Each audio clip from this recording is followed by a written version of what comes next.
let's see. All I have to do is find my agenda. Got it.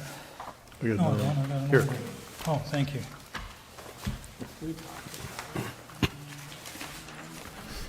Up at the top, there's something you can read about it. The Board of Directors is making the meeting accessible to all citizens, and special accommodations will be done if necessary, and reserves the right to impose reasonable regulation governing public participation on agenda. Are we on Facebook? So we'll open with, I've been requested that if Dan will do us a favor, we'll have a prayer before the flag salute. And we'll trade it off to somebody else next. Okay, all right. Shall we please stand for an invocation? Father in heaven, again, here we are one more time, working on deliberating for things that would govern this facility and the usage. And we pray that your presence will be here as we make decisions, and may they be the right ones for the best for everybody in this town, is our prayer. In Jesus' name, amen. Amen. And George, you want to do the salute tonight? Sure. Pledge. Pledge allegiance to the flag of the United States of America and to the republic for which it stands, one nation under God, indivisible, with liberty and justice for all.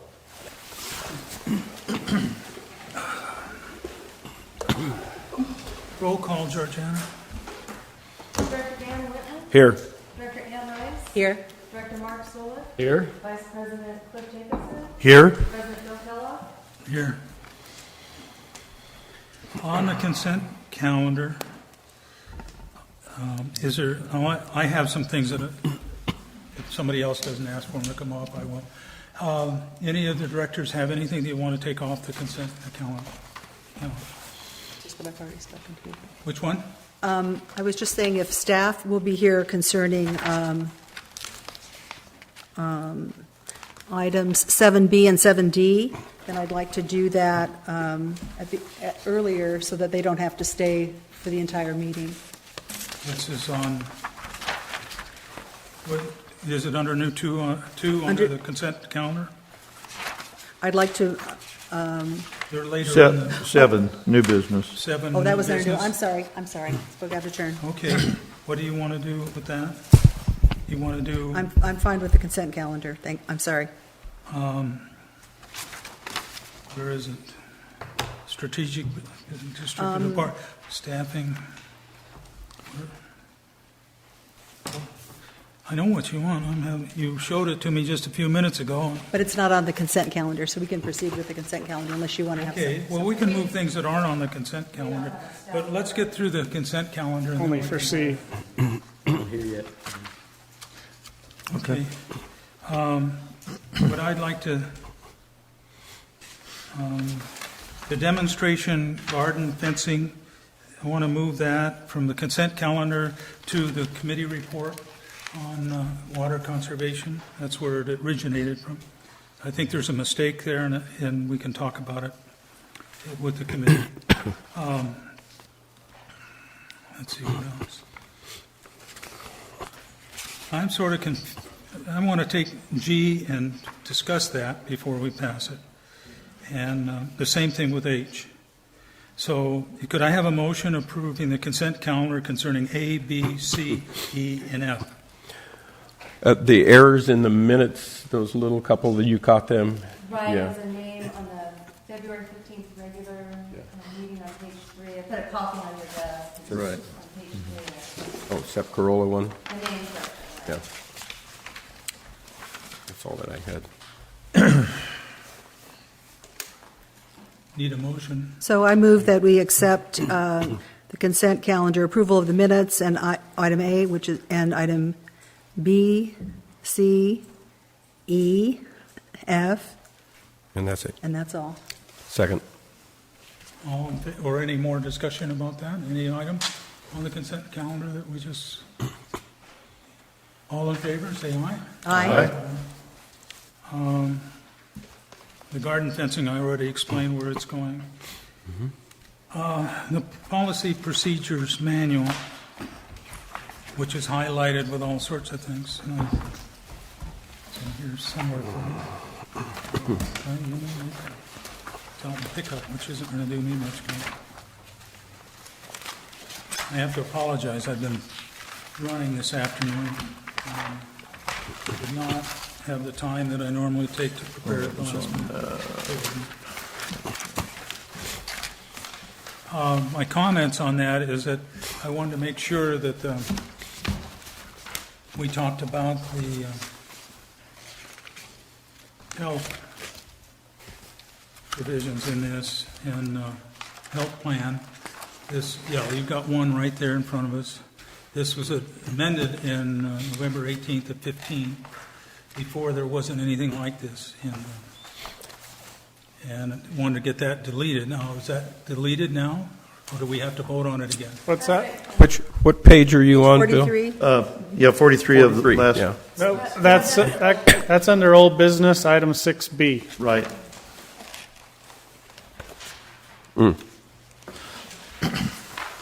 So it's already been pulled out of the consent calendar? Yes. Yeah, because you wanted to, that needed more direction from the board, that's old business.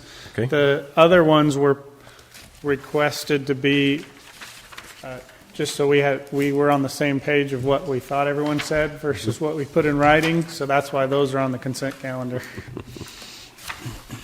Does anybody have any issue with any of the others? Well, I did have a question on page 48, the agenda preparation. Is that part of, we didn't vote on this whole thing, did we? We held off on it, didn't we? On the amendments? Or did we approve them? We're voting on it now, I think. Well, the board had approved them, but then the understanding was to type in all the, the board, the recommendation and. What the majority concurred each time on, they put that forward. But I thought I had an issue with 4.3 item C, and you're saying that change was approved? You might have gotten overridden. Yeah, I it think you was. did, yeah. Okay, I got overridden on more things well, than you did. maybe that's why I still object to it. What particularly are we talking about? Well, the agenda item submitted by district staff or the public must have the general manager and board president's approval prior to being placed on the agenda. But, correct me if I'm wrong, but doesn't George, for example, put action items on our agenda? Are you saying that he had to get your approval before being able to do that? My interpretation is that's not staff, that is not referencing me when they're talking staff. So, That's my I think the interpretation. gist of it was to get the Cooperate- president of the board and the general manager to work together Work on the together agenda. to produce so an it agenda. wouldn't have 18 items on it, so we wouldn't be here till 12:30. That was the gist. And then if they thought that there was a reason that something should be pulled forward, then they could do that ahead of time, and so that we aren't playing games with the We're agenda. going to play some games tonight because Okay. this wasn't the case. all right, that's fine. I'm okay with that then. All right, that's good. And that passed then, okay. Got it. Any other things? I have a motion. Did we approve the consent calendar? No. It's been moved and seconded already. Okay, all in favor, say aye. Aye. All right, And then G and H is going to be later on, and agenda. And what else? Yeah, it would have been interesting if we passed it here and then had it later. And right now is public participation. Individuals will be given an opportunity to address the board regarding matters not scheduled on the agenda, although the board cannot take action on any matter not on the agenda. Comments will be limited to 5 minutes per speaker. Opportunity for public comments on agenda items will be provided at the time they are discussed by the board, and the comments are limited to 5 minutes per agenda item. Mr. President, before you move to that, there was no motion and vote on 2G. Revision of the policy, I thought It we was- just did that. It was discussed. The motion and the second was for the consent calendar with everything except D, G, and H. Yeah, we pulled those to discuss further later. So we still need a motion to approve G. Well, where is this, on iPad 47, has all these things, agenda item 2G. Yes, but there was no motion or second and vote to pass that. Everything in blue has been agreed already. Didn't we pass that at the last meeting? No, it was moved. It was decided to bring it forward as agreed on in a completed package. But you requested that we pull D, G, and H, Okay. and that's what we voted on. But Okay, then so I'm we not need to- sure exactly. we need to vote on G now, then. Yes. Okay, can I have a motion to vote on G? I'll make a motion. We vote on I'll second it. 2G. All in favor, say aye. Aye. Thank you. Okay, public, do you have anything to speak to that's not on the agenda? Okay, Ward. Yes, thank you, President Kellogg. Good evening, Board. Pleasure to be back here again. A couple of things tonight, and I'll try and keep it under 10 minutes. It's 5, you know. Oh, 5 for me, okay. Last meeting I was I here, don't and I have was... a clock. I'll ask Georgiana to clock you. You know, she can do that when you get over 5. brought up the issue of maybe we don't need so many repeaters because some of them are missing, and Aquahawk is still working fine. The reason I bring this up now is because the very following day, I get a phone call, a very professional phone call, that asks me a few more technical questions about my issue and then answers some of those on my behalf. So I'm better informed about that issue because of the person from PID that called, a very technically expert person. And then went on to discuss some other things I had previously made issues about, and that was Jim Latrini. So I just wanted to comment, you know, it's nice to get some positive feedback once in a while, that again, I have found that if you ask a few questions, you do get positive feedback. It makes me wonder, how come there's so many people around town that say, well, I never know what's going on. I don't know why they're talking about that. All you got to do is ask. This place is open enough that some expert here will call you back or email you and send you the information you're interested in. What's wrong with that? I think the system works pretty good. The next thing is, you know, I do go out and I do a lot of research. I visit a lot of other communities. And one of the things that I found, again, but was just highlighted this past week while I was away, and that's that several water companies are working with wastewater treatment facilities to find better ways to see that treated wastewater is actually a resource and it should not go to waste. So water companies are encouraging waste treatment facilities to find how to get that material to a ball field, a golf course, a cemetery, any place other than a river running to waste. So water companies, as a resource conservation and water conservation measure, is saying, you running the waste treatment facility need to find a way to get more of this plumbed into places where it's not going to waste. Some of you are aware that the town of Paradise is looking at a system that will take treated waste and put it right back in the Sacramento River after it goes through the treatment plant in Chile. That's letting us allow them to process something that is a resource and going to waste when it should be used in our own community. Every place where we currently run drinking water to irrigate with should be supplemented with treated wastewater. The cemetery, you think the people in the cemetery would care? I don't think so either. Thank you for that. I appreciate your time. I don't know, you have to ask George. I might add one thing for you there, and that is that we certainly are considering working with the town of Paradise and looking at ways that we can capture and recycle and reuse some of that water. So that is definitely on the agenda and on our radar. Incidentally, some information for everybody here. And when I was on the cemetery board, the town approached us as using the 35 acres on Row Road as a water disposal site, and we decided we didn't have any interest in it. Couldn't imagine how we were going to sell graves if people knew that it was a water disposal site. And it didn't go over too well. And then the employees are quite conscious that they didn't want to have to walk around with rain suits on. Well, the sprinklers were going to protect themselves from water, and hoping that families would be in there and have the sprinklers come on with that kind of water. So anyway, I think the others might be a good thing, but the local cemetery didn't think it was. So the next thing on the agenda is approval of checks, and that's Kevin.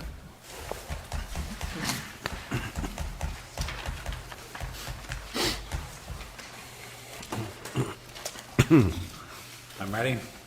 If there's any questions on the check register.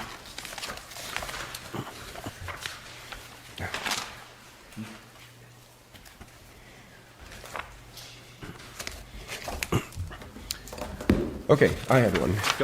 It took me a moment to get there, sorry. See if I can find it. On page 61,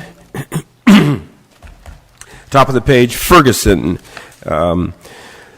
All of the equipment, it's $10,547. I know that Cliff has been a real advocate for making sure that we go out to bid on these things, and the question I had is, hopefully we are bidding these super high dollar items. Hopefully we every 6 months, 8 months, whatever it is. Purchase.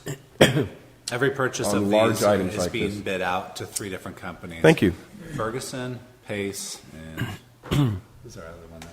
That Draw a blank on it. Yeah, but and it's very it doesn't Doesn't mean that fluctuate one much. gets it all the time. Pace normally has been getting it, and this is the first we've Yeah. seen Ferguson in a while. So Yeah. we bid it out every time. Also, what is an 860 hydrant? I know all the other items, but An 860 hydrant. I don't know. Dustin, do you know? Be gallons. Yeah, It's a style.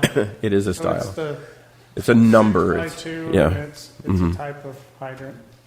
Because it was apparently one, every item up above is itemized. So I was thinking, gosh, $4,500 for one hydrant. That must really be precious.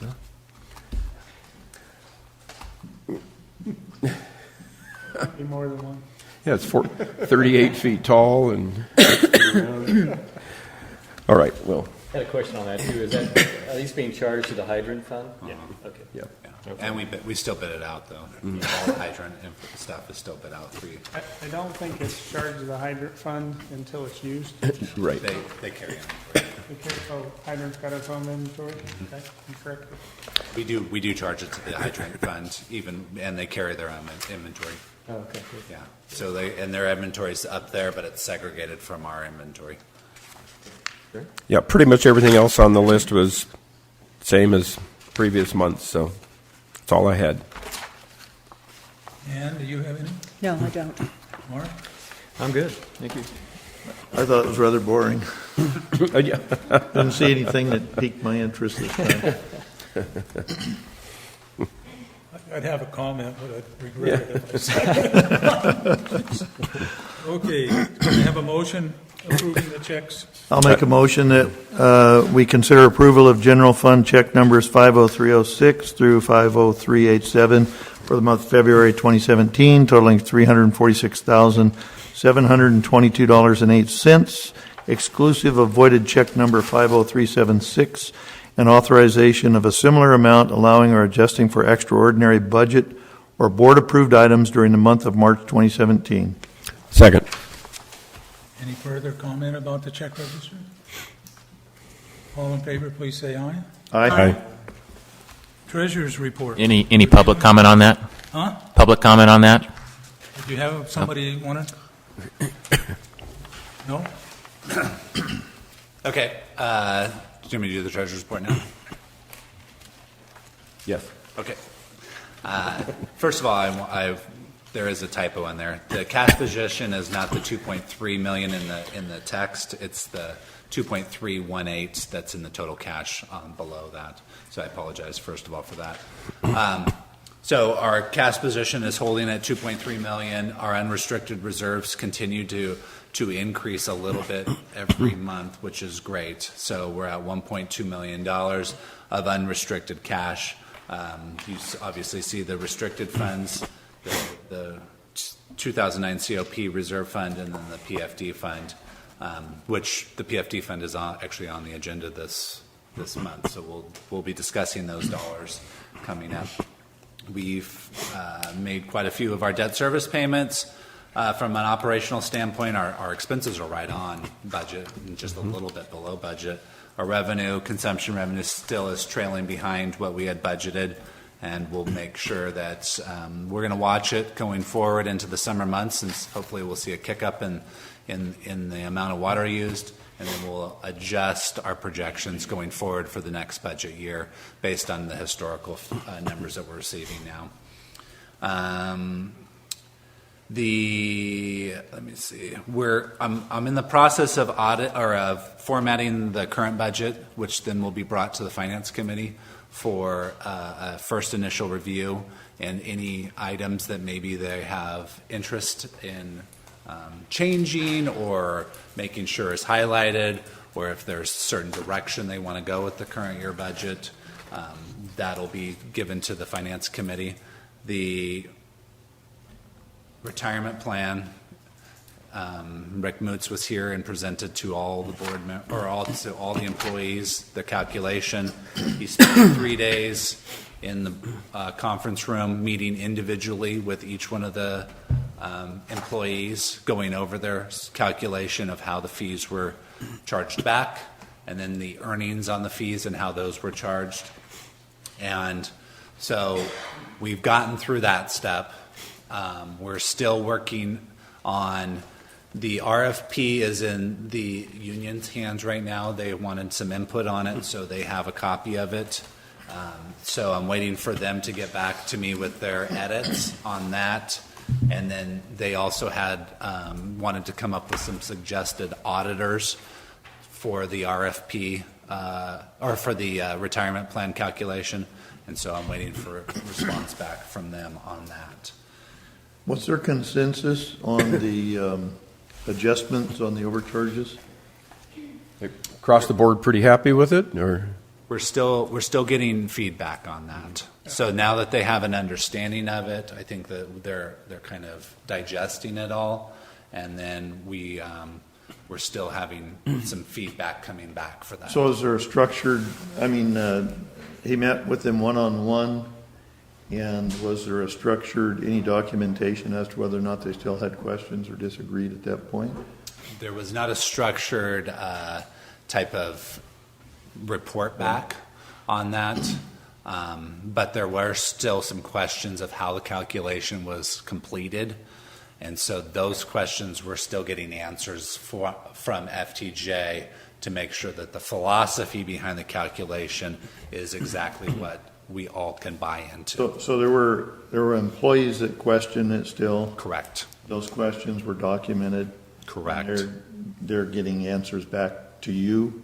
Which you will get back to the employees? They're getting questions went to Rick. Rick is getting the questions to FTJ. FTJ is getting the questions back from Rick. Rick's getting the answers back from myself and to that select employee, which then I'll gather all that information and make a presentation to the employee group.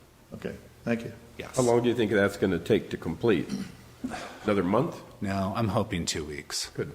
Yeah, Good. I would like to get this wrapped up. It's sure. lasted way too long. Right. So, but all the monies have been refunded to the accounts.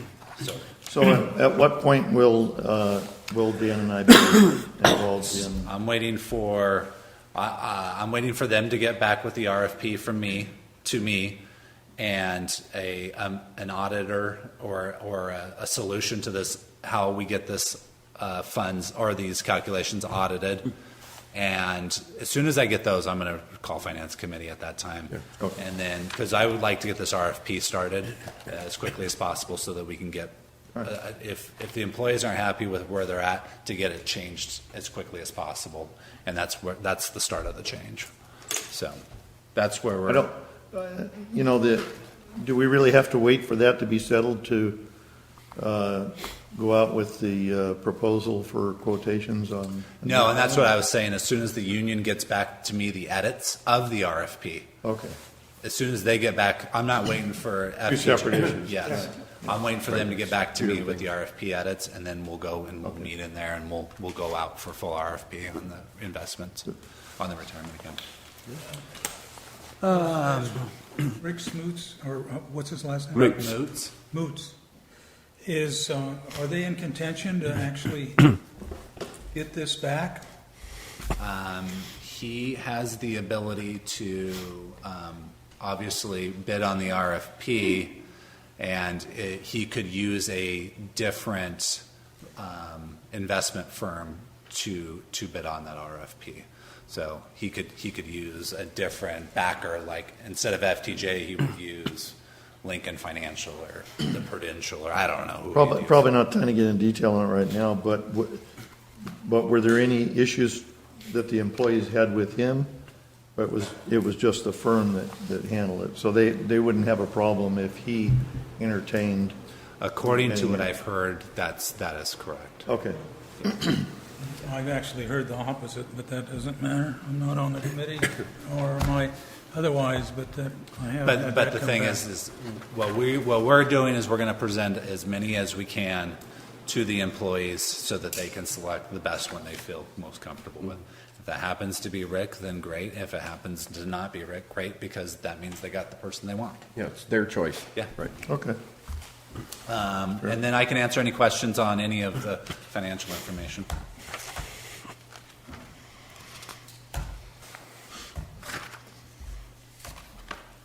Kevin, I just had a question on page 71, but it's probably going to be talked about it, we talked about the hydrant fund, but the custom work PFD reimbursement. Yep. And you had 150,000 budgeted there, and we've only spent like 25,000. So if we get one of those projects going, we'll be able to. Yeah. Okay. So I actually budgeted this year that I thought we might get one of those projects going. Yeah. And it just didn't come to fruition. So next year, that budget, hopefully we'll roll that number into the next year budget, and then that's where we'll get those monies going forward.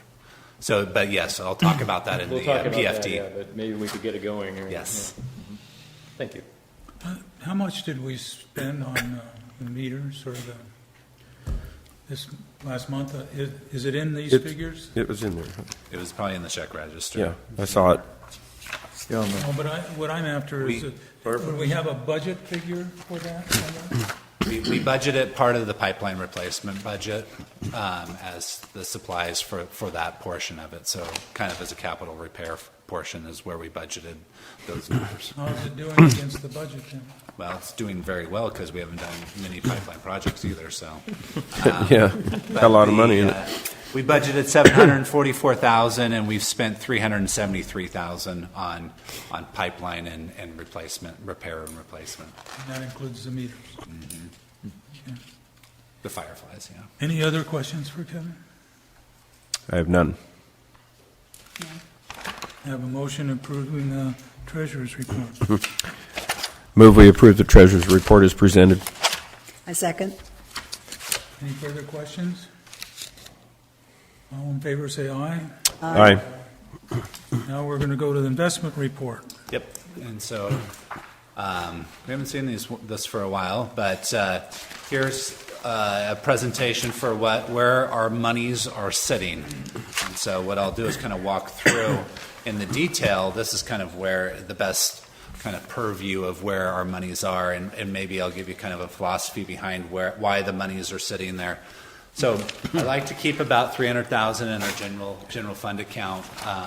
Sometimes I'm going to need quite a bit more than that based on some of our debt service payments when they come available. So sometimes that fluctuates up and down based on what I'm looking forward into the future on monthly expenses. But normally our monthly expenses are about $300,000, so I kind of keep that in there. I also keep about $150,000 over at Rabobank. Kind of keep that over there. It's a just-in-case account. So it's kind of segregated from tri-counties, but it's still a local bank that I can just drive down to the street and get cash, get monies, get whatever we need out of that account. And then I also keep monies over at Umpqua, which is outside of Paradise, but still a local bank that I could drive down the hill and get those just in case we have a multinational disaster, I guess. I don't know how you would state that. Yes, citywide. So that's the reasons why I have those monies in there. They're very liquid funds. At this point, they're not earning much interest, but there's also not a lot of interest being earned much anywhere. The U.S. Bank is our reserve fund. That's held with the trustee. That's for the last payment for the 2009 COPs. We have one bond that we've held that we got at a pretty good rate, and it's a municipal bond, but it's actually a municipal taxable bond. And so because it's taxable, they had to actually increase the interest rate, but still have that same security as you get with a municipal bond. And so that is a 3% coupon 5-year note that we bought by that 2015. So we still have a couple more years on that we're getting the interest off of that. It was originally $100,000, and they actually called $20,000 of that bond. So now it's only $80,000. And then the remaining portion is in LAIF. We have about 1.1 million in there, and that's about the best interest you're going to find out there at this point. 1.6 might not seem like a lot, but it's a lot when you're out looking for notes or CDs to try to tie up your money for 5 years, and you're maybe getting that interest rate. So as the interest rates increase, these liquid funds, the interest rate should increase with it.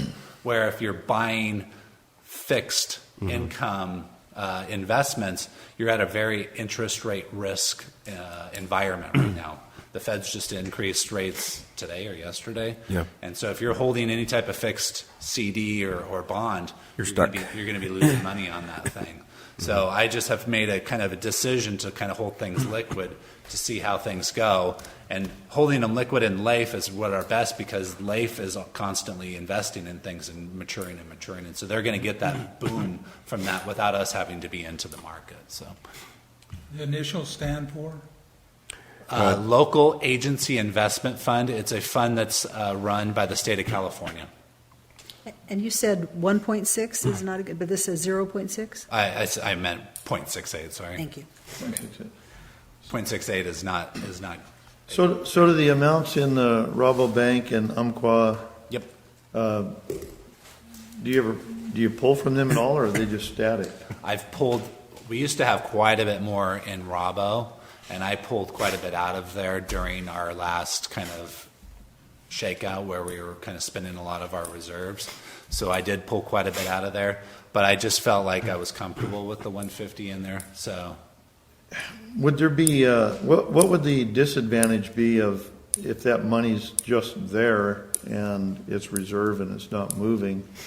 What would be the disadvantage of putting that into some type of short term where if we did have to use it, we'd pay a penalty and probably lose what we gained, but if we didn't, maybe we'd earn a lot more than just sitting there checking account? I mean, right now, we could look into something that might pay us short term, but any type of short term that you're talking 6 months and less, it's just not paying anything to really even take that risk on. How long's that money been sitting there now? At the 150 rate, probably 8 months. And you expect it to sit there for another 8 months? No, I would say that as our reserve starts building, then I would see us making some decisions on investing into some longer term notes. That's And where I was going. and then having the availability to absorb the ebbs and flows with our cash flow, Right. that we can then not have to go out and to liquidate any type of investments. Okay. Yeah. And would there be a benefit to us financially to have it all in one bank versus 3 or 4? No. 'Cause I don't really see the downside. I don't think that we've ever lost any money in a bank in the last 100 No, years. and just to let you know, every one of these deposits is collateralized up to 110% of the deposits. So if we're over FDIC insurance, it's okay, because the banks to take in government funds must collateralize the deposits up to 110%, meaning they have to put away 110% of their investments to collateralize that amount. But if the bank goes under, keep in mind that there's a process to get your funds out. It's not overnight. So the idea of spreading your money around is Extremely wise. Yeah. I like that idea. Very too. wise. Yeah. Except I'm As we thinking talked Rabobank about the and other day with- Tri-County probably aren't going anywhere, but, There was a local bank that yeah. had a problem. Kevin, have we ever invested in commercial paper? Yes. Yes. So we've had commercial paper in the past. It's been a while, but we've had commercial paper. We've had federal notes. We've had CDs. We've had bonds, municipal bonds. We've had municipal bonds outside of the state of California. We've had quite an array of investments that we've been in. Just to remind everybody, though, that there's three things that we must adhere to as a government agency when investing is liquidity, security, return, and it goes in those factors. So those are your factors that you must give priority to when you're investing. Liquidity, security, and then rate of return is your last factor. And so that's what I kind of try to adhere to with us, is those three prongs to be my guiding force. And so that's kind of how I've built my portfolio, and that you cannot go over 5 years of maturities, and then there's also ratings that you must stay within on certain investments. Limits on the volume of CDs, Right. those types of things. You can't Do go you have into. any other investments other than what's on this? That's it. We don't have any stocks or anything else? No stocks, not yet. We will never have stocks. Can't have stocks. Trump Towers, maybe, something like that. No, sorry. Is there any more questions of Kevin on investment report? One last thing is that at the end of this fiscal year, we'll be bringing our reserve policy back to the board, and that's where we'll start kind of funneling these monies into reserves, and that'll also kind of tie where we want these monies to be invested. So if you're putting it into long-term capital reserve, well, then you kind of tying that money up for a longer period of time. Therefore, you have the ability to go out and invest for a period of time.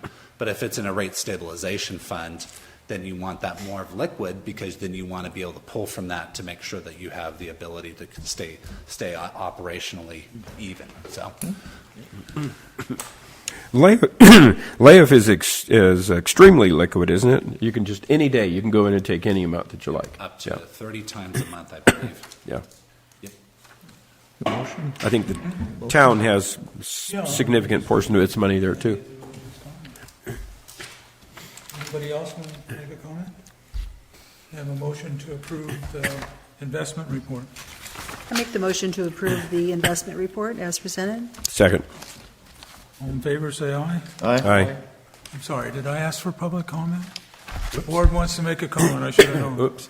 I guess more of a question, and that's based on A from Kevin. I appreciate the detail that's there. However, I can understand why income from consumption is down. People continue to conserve. We're not into the warmer months, and we haven't irrigated yet. So previously, we had reached a conservation measure of 77 gallons per person per day. That's pretty good. It's pretty low. Governor Brown wants us to get down to 55. Yeah, right. Most people think we got a ton of water. Why should we bother with that? Well, if it's an order from the governor and people try and do that, even if part of Paradise does, and our income from consumption is still down, are you all looking at raising our water rates again? Thank you. Well, sure. I'm kidding. Well, Ward, you're not boring. Okay. Now, we voted on it too. We did. Old business, 2017 Association of California Water Agencies Joint Power Insurance Authority, ACWA, JPIA, Executive Committee election. I'm going to turn this over to George. Yeah, we get these requests from time to time, and as you see, we had 2 more come in since this old business item.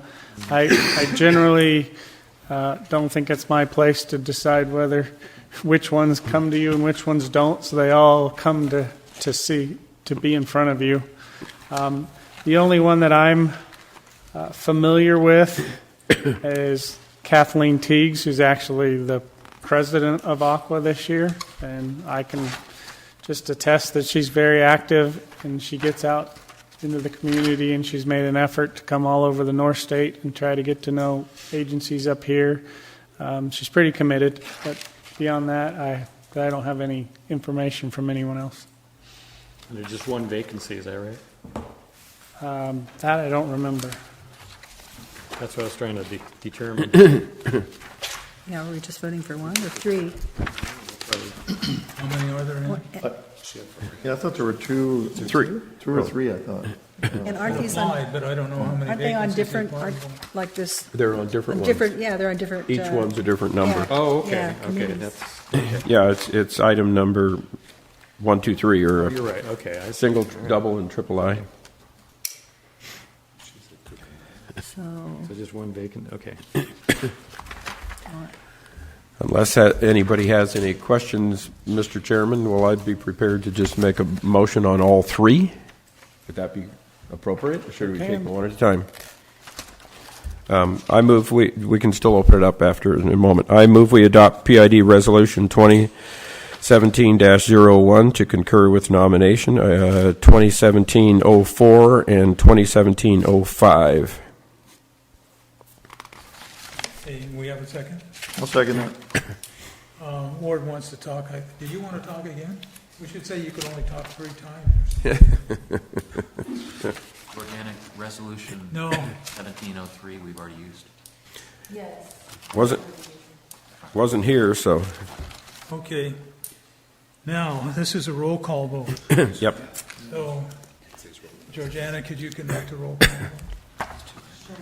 Director Whitman? Yes. Director Rice? Yes. Director Sola? Aye. Vice President Jacobson? Yes. President Keller? Yes. B is PID Policy and Procedures, Chapter 2.2, Director's Fees and Expense Reimbursement regarding Director Health Insurance, continued from March 1st. Treasurer Phillips. Okay. This is me. So there was, I tried to break out the questions that were asked to get so that we had clarification of what the question was asked, and then the answer that I kind of figured out from there. So the first question was, could the board elect to eliminate health care insurance for the 3 new members, and allow the 2 other board members to keep their health insurance until their term expired? And the answer in a kind of a roundabout way is yes, you can. It's kind of a delayed action, though, is how it would be, because the board members are kind of their own little animal when it comes to ACWA JPIA, and this is kind of new to them, to the ACWA JPIA. Speak for yourself. Is that they've allowed board members to opt out of the health insurance, which they don't allow normal members to opt out and then keep their incentive rate. So we get, because we cover all of our employees, we get an incentive rate, which is a 4% decrease in overall our overall premiums. So we have to kind of adhere to these guidelines, and then we get an incentive rate on that. But they've allowed board members to say, no, I don't want health insurance, but it has to be done at the very beginning, and then you cannot accept it until your term ends. And it's because board members were coming to them going, look, I promised my constituents that I was going to take the health insurance, and this is my platform that I kind of ran on, and therefore you have to allow me to do this. And ACWA is kind of run by board members, so I think that they kind of had to adhere to their board members of how they were acting. So what would, if you guys wanted to allow to grandfather the board members in, and then eliminate their health insurance on their next term, is that you would basically eliminate the health insurance now, effective the end of the term of the board member that is taking health insurance. So that's kind of the roundabout way you would get it, because Cliff cannot take it. He's already said no, that he wasn't going to take it, and therefore he can't take it till his term's up. So, and then you 3 haven't taken it, so Bill, that would be, the one would be Bill. So does that answer that question?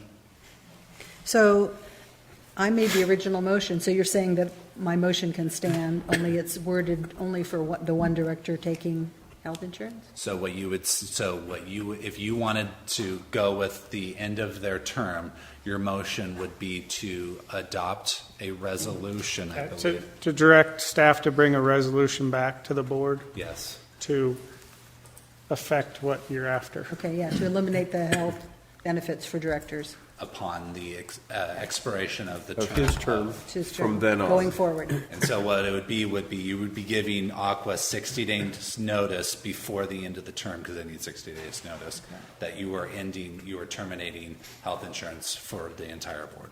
Okay. So I can't make a motion, I can only direct you to come back with a resolution, or ask you. Because you have to see the resolution and adopt it. Okay, and adopt it. JPIA needs a resolution, I take it, to implement Yes. that? Correct. So that's why we just don't have a resolution prepared for you tonight. Okay. So could you do that?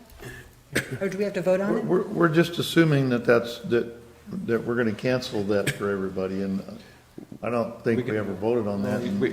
We can talk about it now. Yeah, I'd Yeah, like let's to, talk about it. I'd like to discuss that. If we let things stand as what we found out, we have already done that, basically. We've already eliminated. You've eliminated correct. for your guys until your Yeah, terms. thank you, So Mark. we don't have to take any action. Thank you, Mark. And That was going to be my point. If, we've already accomplished what we wanted. We chose to say we don't need the health insurance and we're not going to take it. Therefore, we're committed until 4 years from now or till the next election. And so by doing nothing, we accomplished that. At the same time, we don't put something in motion that would compromise our ability to get future people on the board that may be intelligent, knowledgeable people that would want to serve, but that would be one of the things that might motivate them enough to take their precious time and come here and say, wow, I'll give back if I can get that insurance. That's a great payback for it if you need it. And so I think putting it in our regulations, rules and regulations that it's not available is shooting ourselves in the foot, is my opinion. And I'm going to vote against it myself. It's a tough one for me because I know that I kind of agree with you, even though I don't envision ever taking it.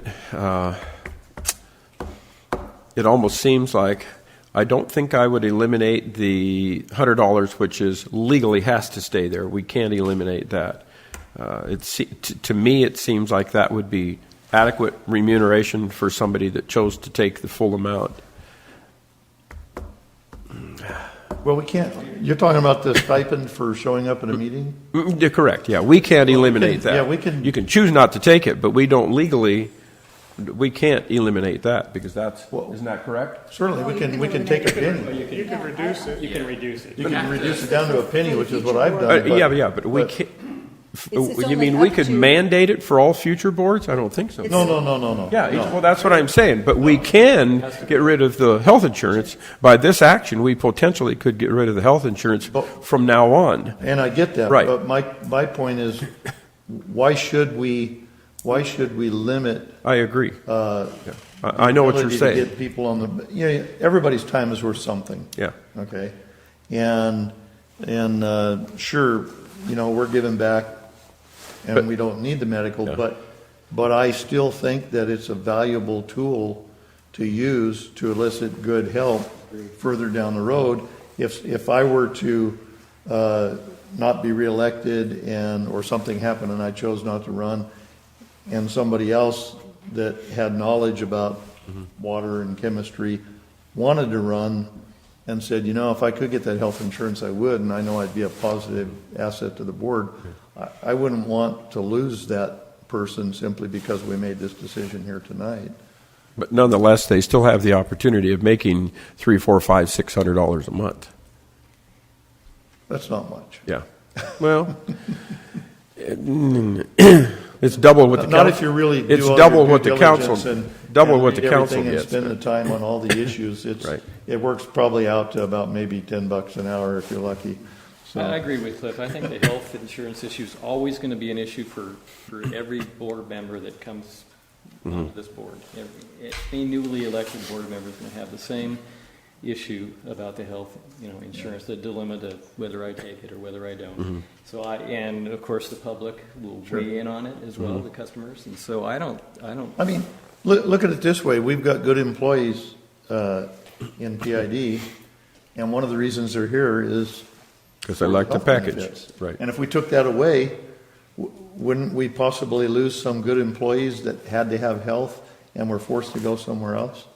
And I just think it's, it's great. We're here and we don't need it, and we have the conscience to say we don't need it, so let's not waste the money on it. But if I did need it, and I was here serving, I'd take it because I would feel like, hey, I'm going to do my due diligence here and I'm going to earn it. And I just think it's probably good just to leave it where it's at.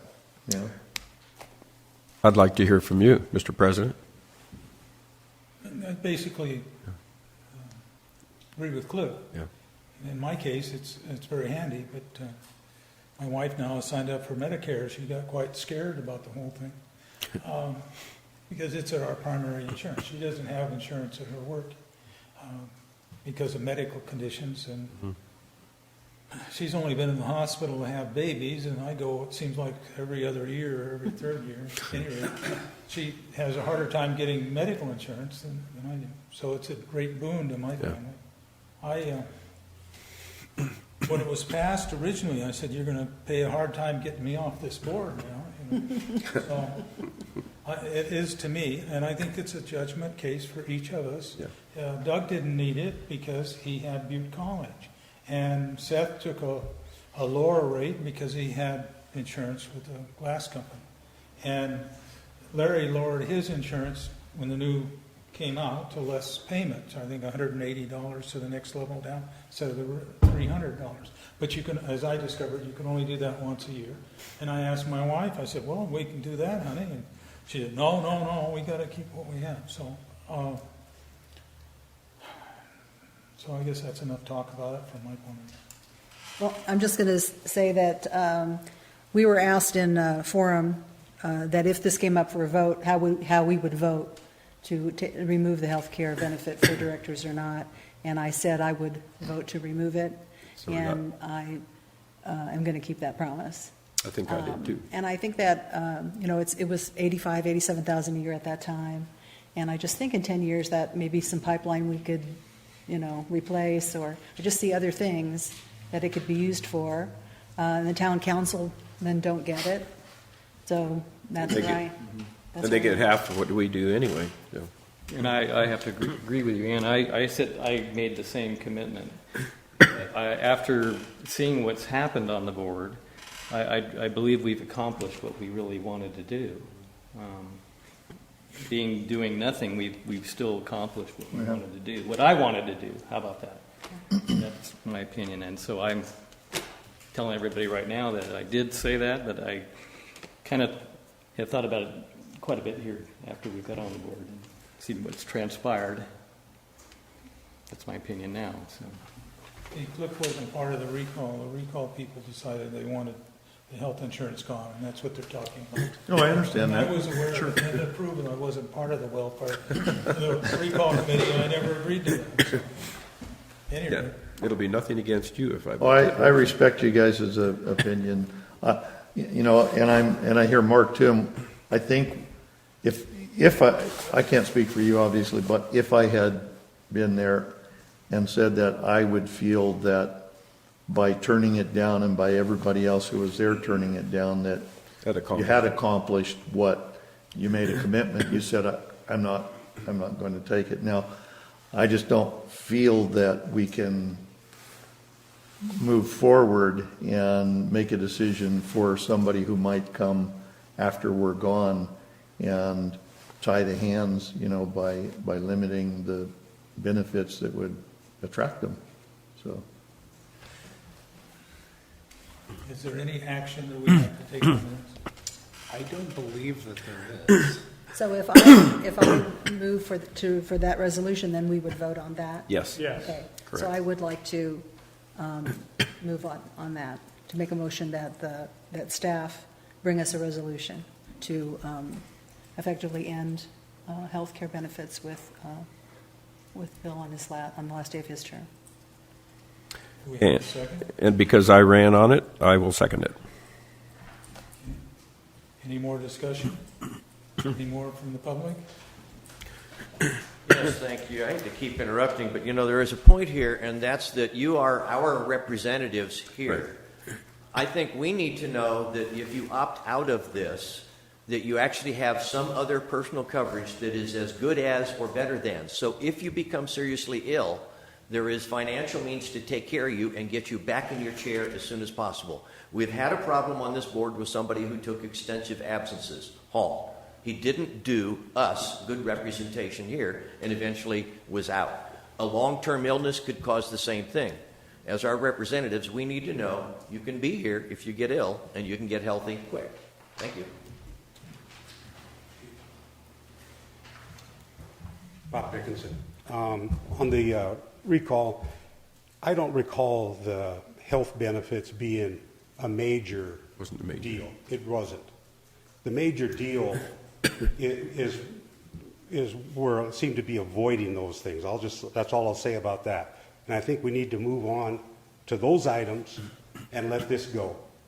This is, we're arguing over chicken feed, and you guys, you got bigger things and bigger problems to worry about. I think you guys have got the right idea on how to deal with it, and 4 of you aren't using it, that's fine. That's your personal choice. And let it go with that. Thanks. Thanks, Bob.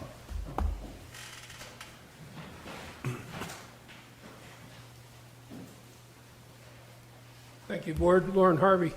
I'd just like to say that I was there with Bob. Of course, you guys all know I was one of the 10, but I don't recall us talking about health care at all, and I would hate to be a hypocrite. I've stood in front of this board before and said maybe we should pay the board more money because we would guarantee ourselves of getting competition for being a board member. And so I feel that if you guys are fortunate enough that you have other insurance that you want to stay with, that's okay. But I don't think we ought to, not just for Bill. Bill will be here a while and someday he'll be gone, and that's right. That's how I look at it. I look at it like it benefits Bill right now, but at some point Bill won't be here through whatever happens to him. You know what I mean? So, and I do think in a way it is an incentive for a younger person. Now, if we're talking about everybody who happens to be retired, then of course they got Social Security and other things going on, and they can do what they want. But I really think we should just leave it alone. Although I do appreciate the board members not taking it that don't have to take it, and I think that's a fine thing, and it's a very good move toward making this a positive cash flow business. But I would like to, just before I sit down, I would like to, as Bob said, we know, those of you who were involved in the recall, we know what we were talking about when we did the recall. And so if we're going to waste any time, well, not actually waste, but if we're going to consume any time on something that has to do with the recall, then let's fulfill the promises that were made to the recall committee. Thank you. Anybody else want comments? Public comments? Anything more from the board? One, and I heard you, one really good comment is that you do rely on us to be here, and I guess if somebody doesn't have insurance, then we can't elect them to the board because they might not be able to take care of themselves and show up for the meeting. So I think that's a really good point. I mean, it does ring home, so. We have a motion, it's been seconded. So, all in favor, say aye. Aye. Aye. Aye for the resolution. No, this is for the resolution. Back up. What are we voting on? Her motion was to have remove the- staff Eliminate it. Yes. proceed with a resolution that brought To back eliminate. to us to eliminate it. Okay. Shall we go again? How about a roll call vote there, Remove it. Georgiana, on that? The health benefits. You guys want a roll call? Yes. Okay. Yeah, that's better. Georgiana, give a Aye. roll call. Director Rice? Aye. Director Solid? No. Director Jacobson? No. President Kello? I guess I'm voting no. I can't Yeah. quite figure out. There it is. On. That we're voting on. Yeah, it's easy to get confused. Second question was raised was about the policy that was in the director's policy about the health care. So now that's where we're going to bring that portion, where we list if they are behind on how we're calculating their premiums, how we listed on the board agenda, but really there's not much the district could do. So the question was asked, can we cancel their insurance? So that was brought forward to the ACWA JPIA. And again, it's a roundabout answer because we can't just go, your insurance is canceled. We can't do that. But if the board decided to cancel you have one member that has health insurance. If they wanted to cancel that person's insurance, they could do it the same way you would just cancel everybody's insurance. That would be the only way that you could cancel their insurance. So kind of a very kind of roundaboutish way. So my thought is if that was what the board had desires to do, then it would be that you would basically state that if whatever you feel is over an exerted amount of premiums not paid, that at that point, then we would bring a resolution to the board that would cancel insurance.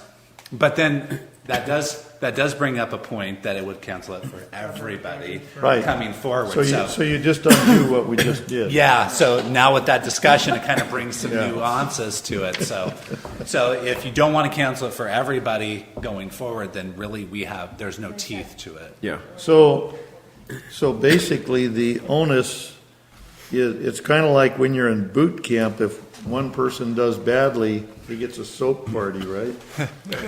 Don't oversay it.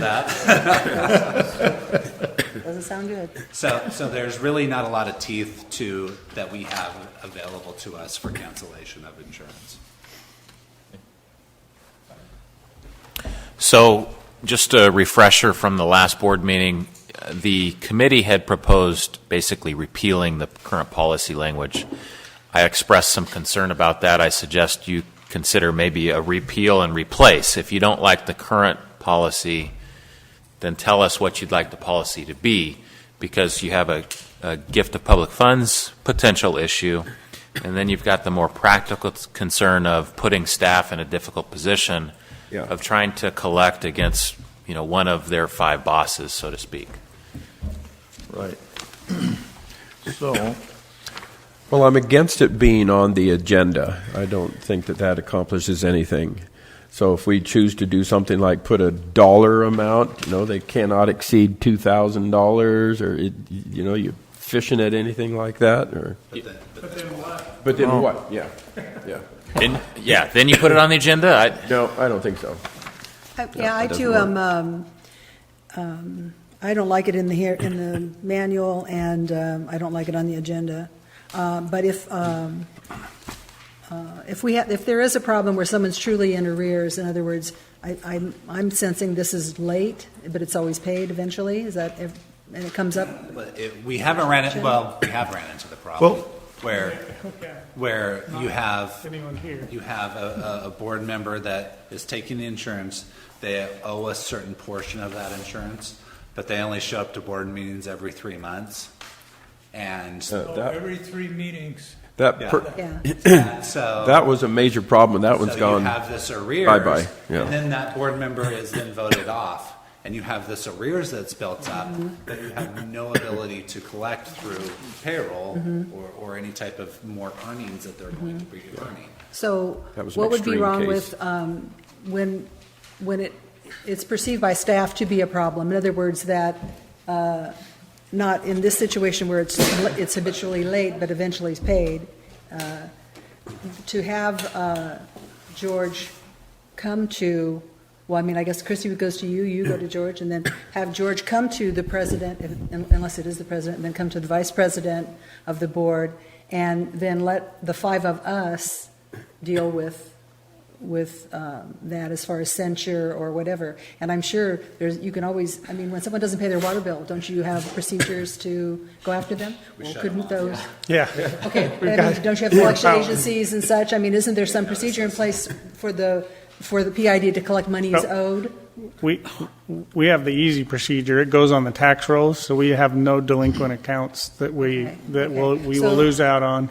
Just kind of side clearance. Yeah, we're all we should be able to handle this in-house professionally. I think without it. What I would suggest maybe is there's language that refers this to. If it becomes unpaid, the general manager will refer the issue to the Administration and Personnel Committee or the Finance Committee. Hopefully, one of those 2 committees, the person's not on. So there's 2 options. Or to the president to then bring it to us. You know, unless it's the president, then the vice But president. the Gives problem you, is that he can't bring it to you unless it's an open session. Then you have a Brown oh, Act an open violation. session. Okay, so then we've already, Well, nobody's asked the question yet. So you're always paying it, but you're paying it late? And why? Sometimes I'm late, but what this demands is money paid in advance. Okay. And so most of my director's fees goes against this. And my objection is, okay, you're going to bill me in advance for this, but you want to be paid beforehand, yet you know that my attendance is pretty regular, and you have that check. Most recent check I had it marked out 0. It was a nice envelope. Open it up. There's any money in it, and it all went to health insurance. So I'm going. To me, this isn't necessary. I didn't know until just now that Rick Hall, he was coming every 3 meetings. Now, by law, that is legal. Right. And as long as he comes every 3 meetings, and he could do his thing. And later on, I found out that Rick was doing in part to maintain his health insurance. What I didn't know until now, because it's never been spelled out before, is that he didn't pay his health insurance. And he still had the benefit. We actually reported that was the driver for this language, was that incident, not any director after that. Well, I made mention I of don't that. remember that being explained at the time to the point that it was Rick Hall. I explained it as carefully as I could without calling out an individual Yes, or a without present putting board anybody's name member. to it. Well, okay, so you're always paying it, but you're paying it when you feel it's due and not when they say it's due. What happens is they take as much money, like tonight, I wrote down $300 for meetings. They'll take that money and then I'll make up the difference. And I just made up the difference for last month, or this month, because this bill that I'm looking at now is for April. Let me ask you this. If it's not a financial burden, if it is, I understand. If it's not, and you're getting the benefit of the medical that we've all waived, then why don't you pay it forward and Because I pay other bills the same way. You know, I don't have insurance at home that hits me up in advance like this does. And I'm just going, let's get rid of it, because I end up with my name in the agenda. Right. Okay? And we're taking time to talk about it. Right. My name I is in the understand. newspaper, and all of this is unnecessary. The district has not lost a dime on me, and they have recourse because of my fees that I earn going to committee meetings and boardroom. So I just want it, just like Dan and I worked it out, just do away with it. Don't put any substitute attorney language in it. Just, it's gone. And if the thing, think I I'm the agree only with one that. that has health insurance, so I'll be the problem child if I can't pay it. But that way it goes away. It's a personal matter between me and the district, and it's. can we reword that so that No. so that you can pay it when it's due and not a month No. in advance? No. No, just get rid of it. I favor just getting rid of it, I agree. Okay. And then if it happens to be a problem, well, in 6 months, 2 years, whatever, I suppose we could address it if it continues to be a major problem. How would we know? See, part of the problem, and I'm guessing this because I honestly don't know, but I have a hunch probably that your business, like mine, is kind of seasonal, and probably you're better off most of the year than you are through the tough part of the winter. And so I have a hunch. Again, I this don't is just have a regular paycheck, right. so I don't either. self-employed. Yeah. So my wife has a regular paycheck.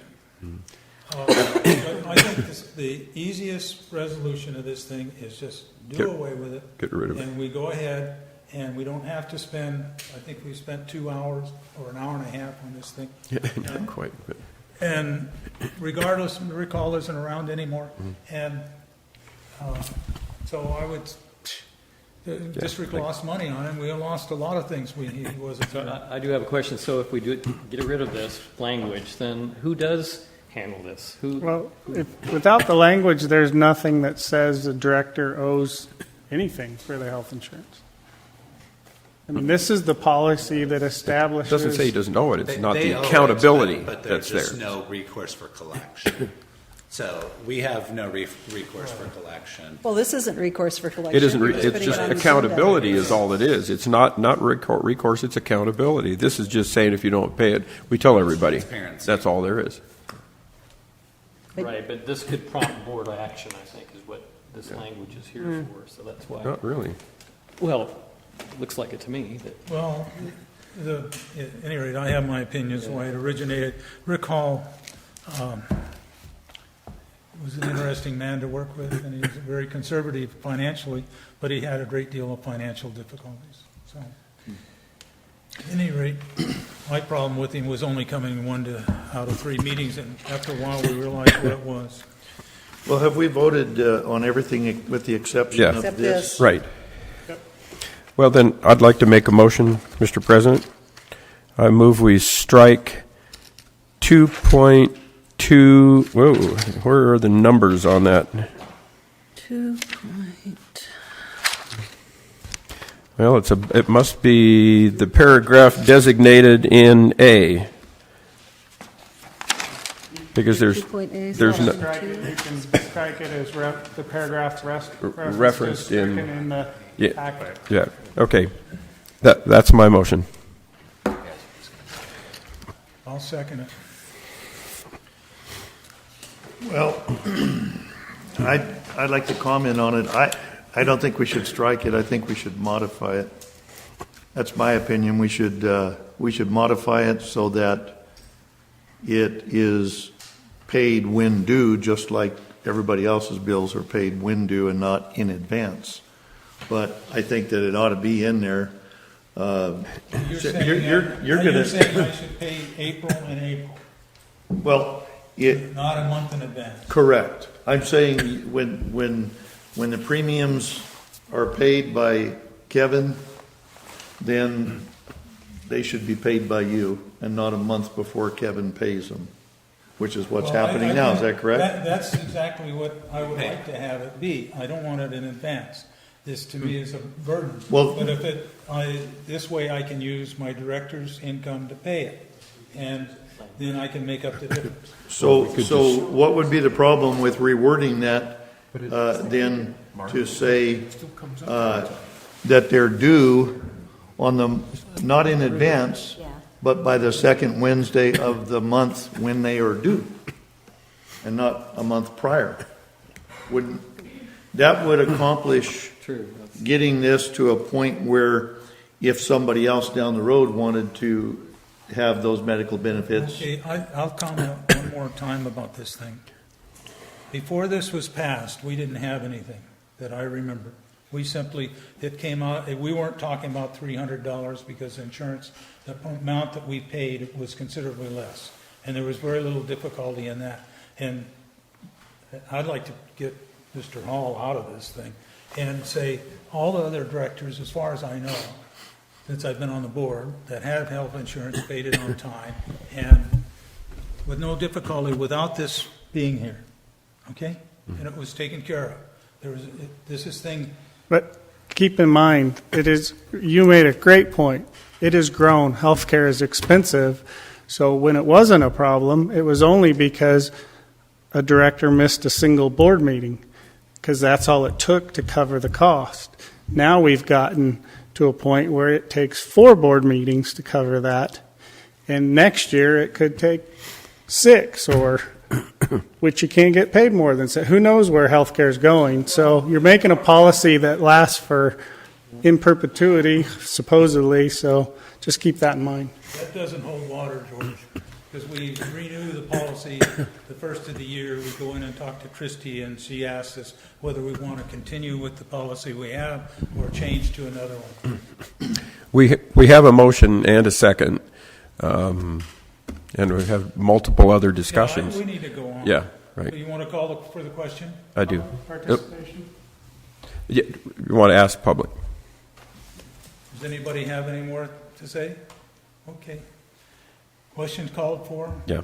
Do you want a roll call, or do you want just yes? Better do roll. Recall? A roll call? I'm Yeah.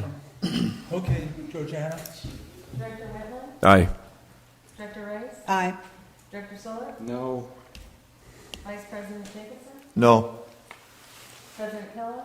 Yes, Good. thank you very much. Oh, what is next? That again.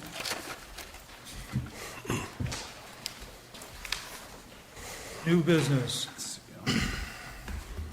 I want to preface the proposed process water recycling project. Didn't we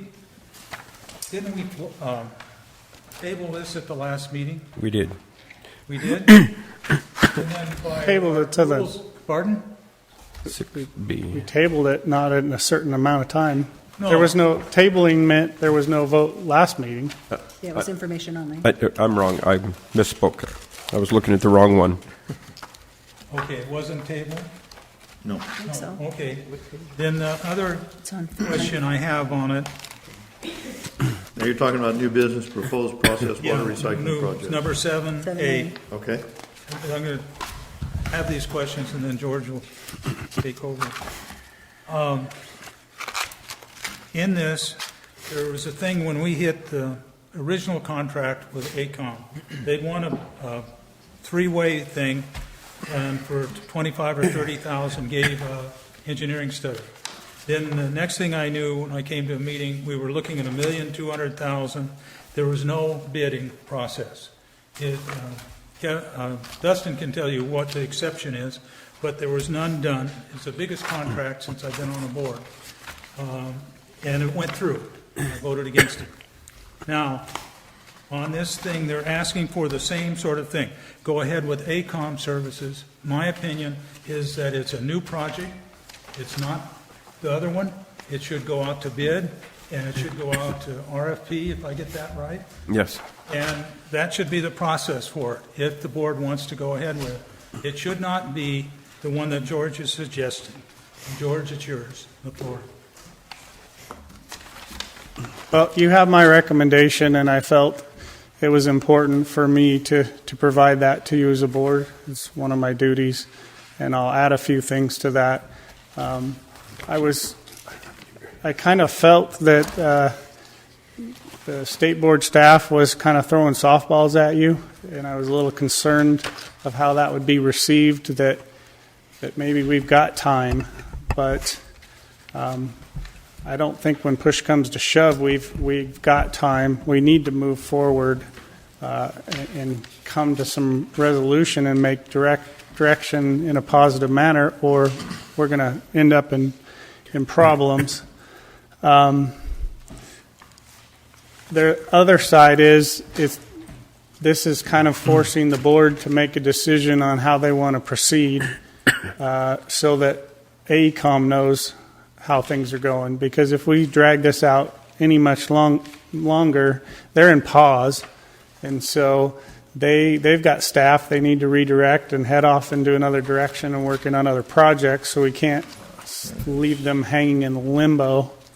I want to impress on the board as well the amount of time, of staff time it takes to work with consultants, to get them up to speed, to get them to understand our concerns, our issues, our operational issues, and that's been accomplished. It's not that I'm recommending AECOM because they're the best thing out there ever, but the time that we've invested with them to get to understand our issues and our projects shouldn't be discarded. A lot of their work will likely can be used in the other alternative. They have spent the time, and we've spent the money to for them to develop those and design them. And while we have the property, so if you were to terminate their contract, they're going to give us all that information. But a whole new engineering firm can't just take that at face value. They're going to have to evaluate it themselves, recheck all the calcs, and make sure they concur with it. So we're gonna chew up a lot of time, and they're going to have to build a lot of time, if not money, into that next proposal. So you certainly, this is a decision as the board, but I wanted to make sure you understood where I came from. The other thing that I wanted to make sure that hasn't been talked about a lot is the value of money. I mean, we're looking at potentially a 1.75% interest rate. Can't guarantee that the alternative's going to work on that, and if you give me direction to get a proposal from AECOM, we'll concurrently be going to state board staff and making sure, or the funding staff, and making sure we could make this transition without risking that funding. But you can see the significance of continuing to wait and in a rising interest rate environment. That in itself could be costly. So you have my recommendation. I'll answer any questions you have, but those are probably the main points I wanted to hit. I'd like you to clarify, George, that your recommendation here, the following is recommended. If we go with option 2, you're asking the board to approve allowing ICOM to give you a change order proposal. We're not committing. No, you still can We're not thumbs up or committing to thumbs down that anything. proposal. We're just committing to allow you to ask them for an amended proposal to show what it would take to go with the alternative plan, not Yes. the full-blown plan. Yes. Well, I want to point that out. Correct. Thank you. By amended proposal, do you mean at no cost to us? No. Okay, so I'll get our turn. I'll do mine now. My take on this is that I'm completely against the original plan to put in the system with The big plant. with the clarifiers and all of the additional hardware and consumables and manpower it would take to run that. It would be ridiculous. I don't see the point in that.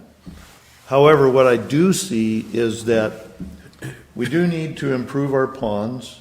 We're going to have to improve them sooner or later. We have to clean the ponds all the time. They're difficult to clean right now. They're not large enough to give us the settling that we need. And if they were larger and better designed, they would settle well and possibly go a long ways to alleviating our issue. So the ponds need to be fixed. So I'm for that. The other changes in the infrastructure to make getting the water to and from those ponds needs to be fixed as well. So I'm all for that. I am not for any of the things in the prior plan that would not benefit us here. If we do this portion of it, we still have the time to look at alternatives such as, and George and I talked about this, ozonation, chlorine dioxide, a couple different ways of eliminating the dichlorobromomethane issue that we would have by pre-chlorination prior to filtration. So those things, if they pan out, they'll still need a better pond for settling and clarification anyway. And the better pond we have, the less money we're going to spend on polymers trying to get it to settle prematurely to be able to comply either way. So whatever we can do mechanically to limit the consumable expensive chemicals ongoing and all of the feed equipment and the manpower to calibrate those things and to feed it and everything that's involved with it, if we can do those mechanical things one time and move down the road, I think we're better off. And so I think that if we allow ICOM, and I by the way, I did some research on ICOM. They're a pretty large firm and they're pretty well respected. Okay, so I have confidence that they're going to design something that, if we give them the direction that we want, that's going to fly. So I think we tell them, we spent our money with you. You've given us a 70% plan. Stop with the stuff we don't need and give us a proposal. And that's what this is just saying. Give us a proposal of what you would charge us to amend this and finish the plans based on our modified view of how things should look. In other words, getting the water to the plant properly, getting those changes made in the bypass and all that, and enlarging the settling ponds and improving them so that they're cleanable and practical. what's it going to cost for us to have you put together plans that we can do that? Because these are things that, regardless of whether we go with ozone, regardless of whether we go with chlorine dioxide, regardless of whether we quit pre-chlorinating and only post-chlorinate and give the guys up there bottled drinking water, whatever we do, these other things still have to be done anyway, now or later, and it's going to cost more later. So let's see what it's going to cost to get them done now and do only what we have to do and forget about the other stuff, is my opinion on it. So again, I just want to be clear, by asking them for a request for proposal for the alternative, it's no cost to us. It's no cost. We're basically, we've commissioned them to do 100% plan for us, and we're at 70% now, and we've paid them up to date. And if we tell them, hold off, we haven't made up our mind, we want 90 days to think about this, then, as I understand it, they're going to have to put people aside on other projects, and then when we decide that we want to get back and talk about it again, then they're going to say, now, wait a minute, now we have additional costs. Yeah. Last time we paused because of the rate change, it was an additional $50,000 to get them ramped back up, and that was a 60-day pause. Right, and it wasn't a penalty, it was legit expenses because they had additional costs because they were working on a project for us and we put them off, and then they had to go do something else, and then they had to come back up to speed, and so that's, their time is worth money. They're engineers. So I get that. You got to pay for their knowledge. But what I'm saying is we can go either way. We can go three ways the way I see it. We can tell them we're done with you. We'll pay you for what you've done for us so far. And then we can take what they've given us so far and decide if we need to go pay somebody else to finish it in another direction. Because we have to do something. Or we can say, hey, how about we continue with you guys, but before we go any further, here's what we want to do that makes sense. And we would like you to go back and look at that and come back and tell us, what would it take? What would the change be? What would it cost us for you to change your direction and finish these plans so that they'll do what we want to accomplish and not the old plan? And that's, then they would have to come to us and say, okay, here's what it's going to cost. Do you want to do it or not? Then we can vote on it. Then we can decide, well, you're wacko, that's way out of line, we'll get somebody else to do it, or that makes sense, continue on. I got a question, George. Have we given them enough detail for them to Proceed, or start a design on what we provided them? I think so. I think the alternative and the discussion and kind of listening to you, we can give them enough for them to be able to develop what it'll cost. There's going to be additional environmental work. There's going to be additional geotech work, and then there's design parameters, and that's what they do, is figure out how to commit to. Also, I was wondering, we've done in my past employment, we did this several times on big projects. We did a value engineering report, and I was wondering if we could maybe work that in. If ACOM is indeed, if we move forward with ACOM, we could put out a quick RFP to different firms, and at the 50% design mark, I think that's very typical where they come in, and they could do a quick and dirty, so to speak, review. And believe me, there's cost savings when you do that. It can cost you for the value engineering report, but you might be able to save hundreds of thousands, if not. But I completely support that. The question is, at what stage do you do that? Well, it's usually at the 50% design mark. So that would be the 50% design mark of the alternative. And then I was thinking in the interim, we could get the RFP going for the value engineering.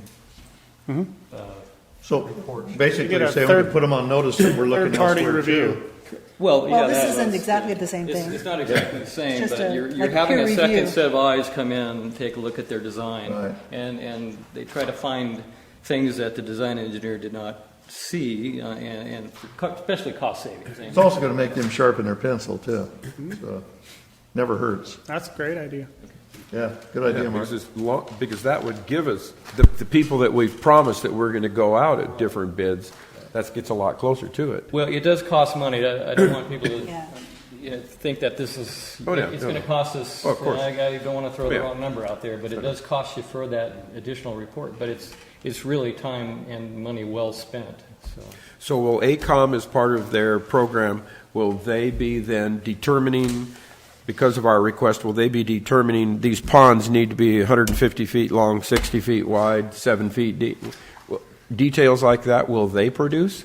Or are they just going to come up with kind of a concept and then... No, they'll produce those details. They will produce the And because of the interest level of this current board, they'll identify options for those ponds of how to construct them probably and get your direction on which one you want to proceed with. I got something to add to this. Because of the interest of this board. Okay. And the knowledge of you guys. We have an existing engineering study that was made by another firm that was brought in for how many million was that, George? 4 or 5 million? The first one? The cost of the engineering? Cost of the project, it was to revamp the pond. And Yeah, it was long ago. That started at 4 or 5 million or 7, something like yes, that. that's where I'm getting at. That report exists. It exists with piping and everything else in it, and we were proposed to approve it. And when we walked into the meeting, at least for me, the cost had gone to $8 million, and the plans were changed because of staff wanting it. But it was a simple thing what you're talking about. It had bottoms in the ponds, it had ways of collecting the dirt out, and so forth. Now, It was I not- would like to see, I'd like- wait a minute. Okay. I would like to see that plan presented to the board. I've got a copy of it at home somewhere. But I would like for the board's information, each of them receive a copy of that engineering study. That engineering study is on our website. I believe all the new directors have seen that section of the website, so they've seen that report. And the price didn't rise because they put things in staff wanted. It rose because that engineer got the understanding of the issues surrounding the need to store water to get through the most difficult periods and completely recycle. So that's why it got driven up. I don't want it on record that it got changed just because there's things in there staff wanted. No, the engineer had to understand what we were faced with to actually try and get to a full recycle. Any of that engineering beneficial to somebody that might be looking at our new proposal? Well, we used a lot of that data. They did. Okay. We used it for Neil's. We'll certainly give it to him. Yeah. Well, ICOM has access to that if it's on the Yeah. website. Yeah. The complete report is there? Yeah. All the engineering? They've actually reviewed the report when they did a cost study analysis. I have a question, too, about the alternative plan, George. I noticed that on the backwash water ponds, you didn't have any decant water going to the headworks from there. Everything was going to the ponds. You had filtered waste going to the headworks, but is that how you envisioned it? Yes. All the processed water, all the flush water and backwash water has to go through the ponds before we can recycle it. No, but what about the decant? What about the supernatant? Because you had a 2-cell. I mean, usually. But those are smaller collection tanks just to store it enough to pump it up the hill. So there's no settling occurring in those. I thought they were 200,000 gallons each, which you only have, a 160 now. And was that the tanks when we were looking at the full plan with the clarifier and everything? Well, the ACOM's plans had a separate filter to waste that went to the headworks, but they also had the decant water off the backwash went to the headworks, and then the sludge or solid, whatever you settled, went to the ponds. But generally, even though it's increased, what happens is the moment that process is done, the pumping to the ponds begins. So there's no time lapse for really any supernatant to be created to Not pull even- off the top. Yeah, see, because this goes back, but this one doesn't, yeah. And not even if it was two cell, how normally you'd be filling one and decanting the other, and so then you take the decant here, and then, Yeah, this 2-cell was built only for maintenance, so that you always had one available while you cleaned one or maintained the pumps or anything like that. so would it be possible to use ACOM's design for the backwash where decant was going to the headworks instead of just a basin? So that you could take that much more water out of what would be going to the ponds? Would that make a significant difference in the size of the ponds? So you're saying it would go. See, I don't think there was any The treatment. tanks, she's saying the Yeah. decant off those storage tanks, or EQ Backwash tanks, water. basically, right? Yeah. So she's saying the decant off of those tanks, the water's sitting in there for a certain amount of time before you're pumping it up the hill. Especially if it's two cell, because you could be filling But one maybe and it's settling not, the other. maybe the We- flow through is pretty quick. We could evaluate, but generally they're emptying that as soon as they're done with the process, because they don't know if they're going to have to flush another clarifier in 10 minutes or 2 hours, depending on the storm, especially in Does it intensive have too storm much events. retention time in there? Would we have solid settling out in there that would be an issue? Or? Yeah, and that's how it's working now, where they're taking the solids from well, actually, everything is going. Yeah. But in Right. the ACOM original, the solids from the bottom went to and the decant went to the headworks. Okay. So, George is saying the throughput's so quick that Yeah, really, that you there'd wouldn't be have no any settling advantage time. probably, Yeah. Yeah. I'm wondering if they could be sized differently where you would have some settling time. I don't know. It's amazing to me the volume of backwash water for this plant. Yes, I and almost it- can't wrap my brain around it. And it's flush is the big volume, and it is the choice of a Roberts filter. That media upflow clarifier takes a lot of water to get it cleaned, and it was not probably the best decision back in the day, but it wasn't one of the biggest parameters back in the day, worrying about how much wastewater you produced. It was I getting guess it we're clean. stuck with it now, right? Yeah, we're kind of so yeah. Absent completely building a different type of clarifier, you're gonna have a lot of volume to deal with. So you want the backwash water to be not a low percent solid, so you can pump it to the ponds? Yes.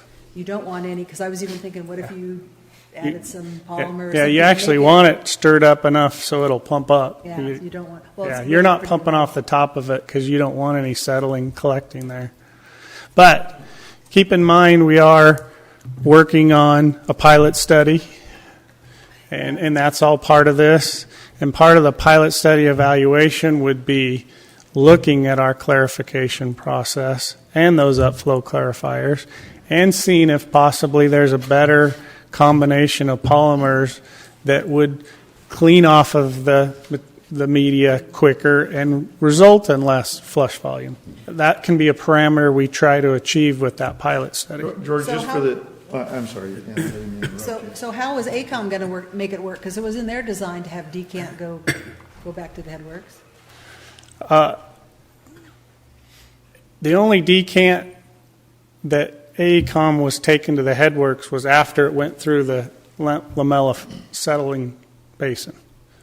That's what was going to the headworks. That and filtered waste. Oh, okay. Nothing from the bottom tanks was going to directly to the headworks. Okay, thank you. Could you explain to everybody the pilot plant and what our process is going to be going forward with that? Okay. We've reached out, Jim Passanisi's reached out to Roberts Filter, that's the design this was based upon. They have a trailer-mounted pilot of our treatment process.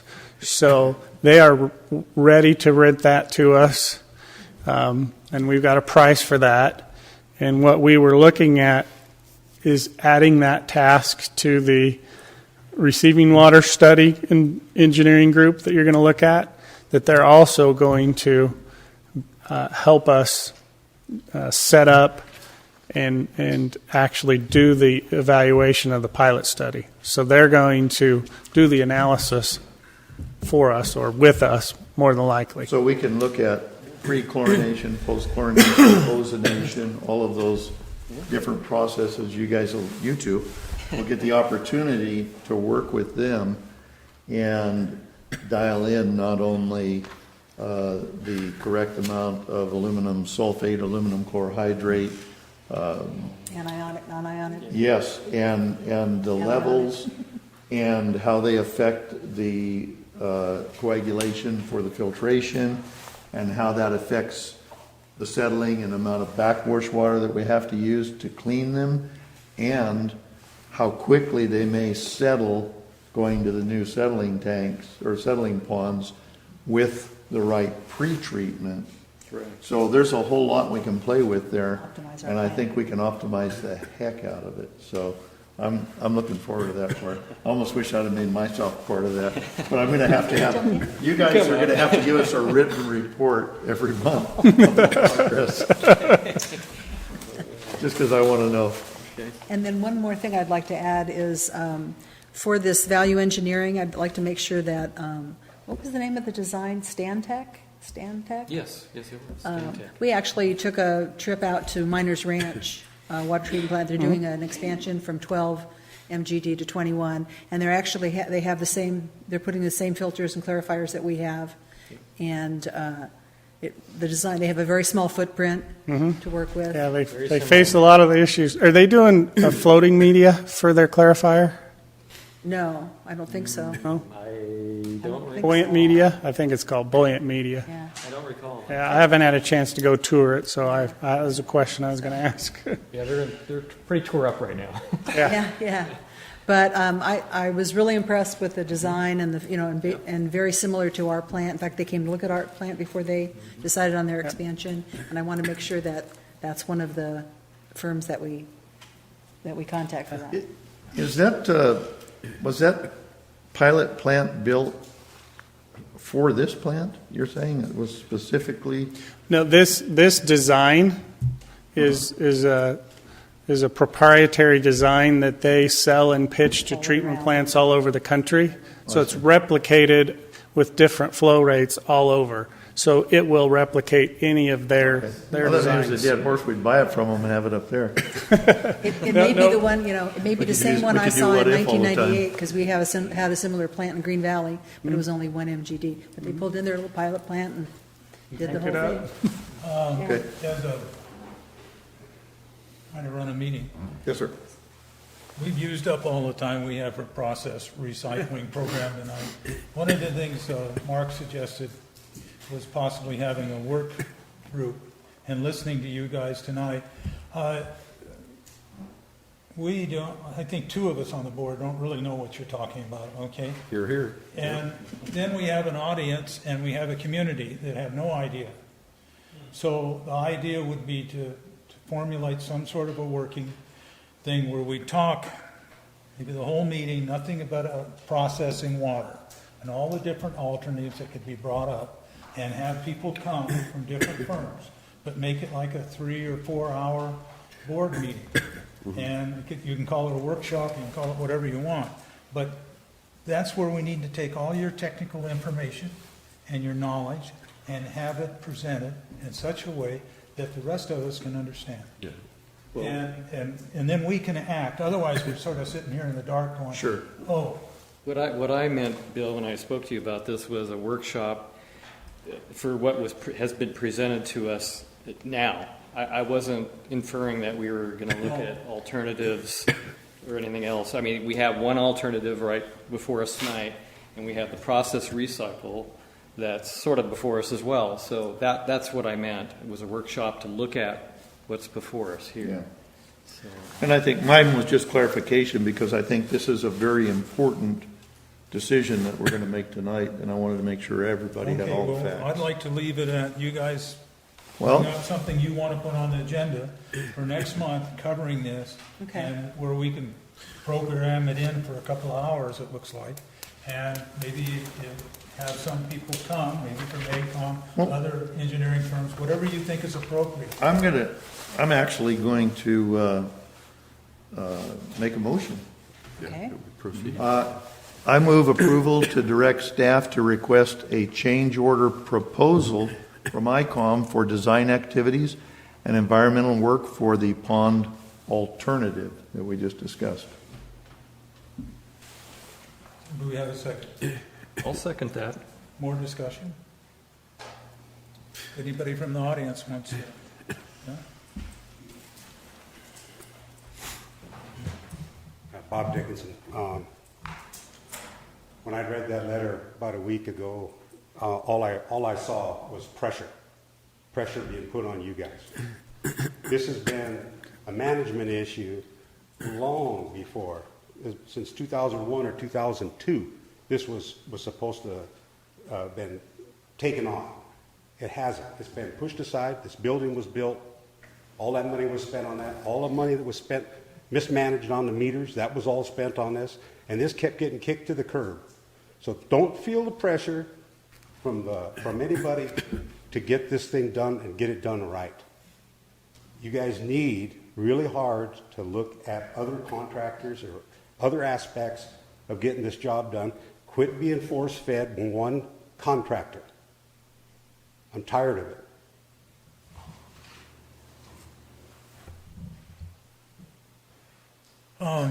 In commenting, does anybody from the board want to comment? Yes, Dan. I do thank you for that comment, and I wasn't prepared to decide one way or the other tonight because this board started this project in June of 2012, and I've been on this board 45 days. And this is going to be the biggest dollar decision I probably make as a director, and I'm going to try to do my due diligence, take my time, and get all the information I can. So thank you for that comment. I'd like to remind you from what I'm going to be quoting is the Policy and Procedures Manual on buying things. For purchases totaling between 1,000 and 3,000, bids are obtained verbally and recorded verbal quotation sheet. This verbal quotation sheet shall be available. For purchases between 3,001 and 5,000, bids shall be secured in writing and recorded. For purchase excess of 5,000, written bids, prices, proposal agreements shall be secured, and the board shall award such contracts. What you're suggesting is no fees, that I understand. We're not going to pay AECOM anything for what you're asking. What, Not for this.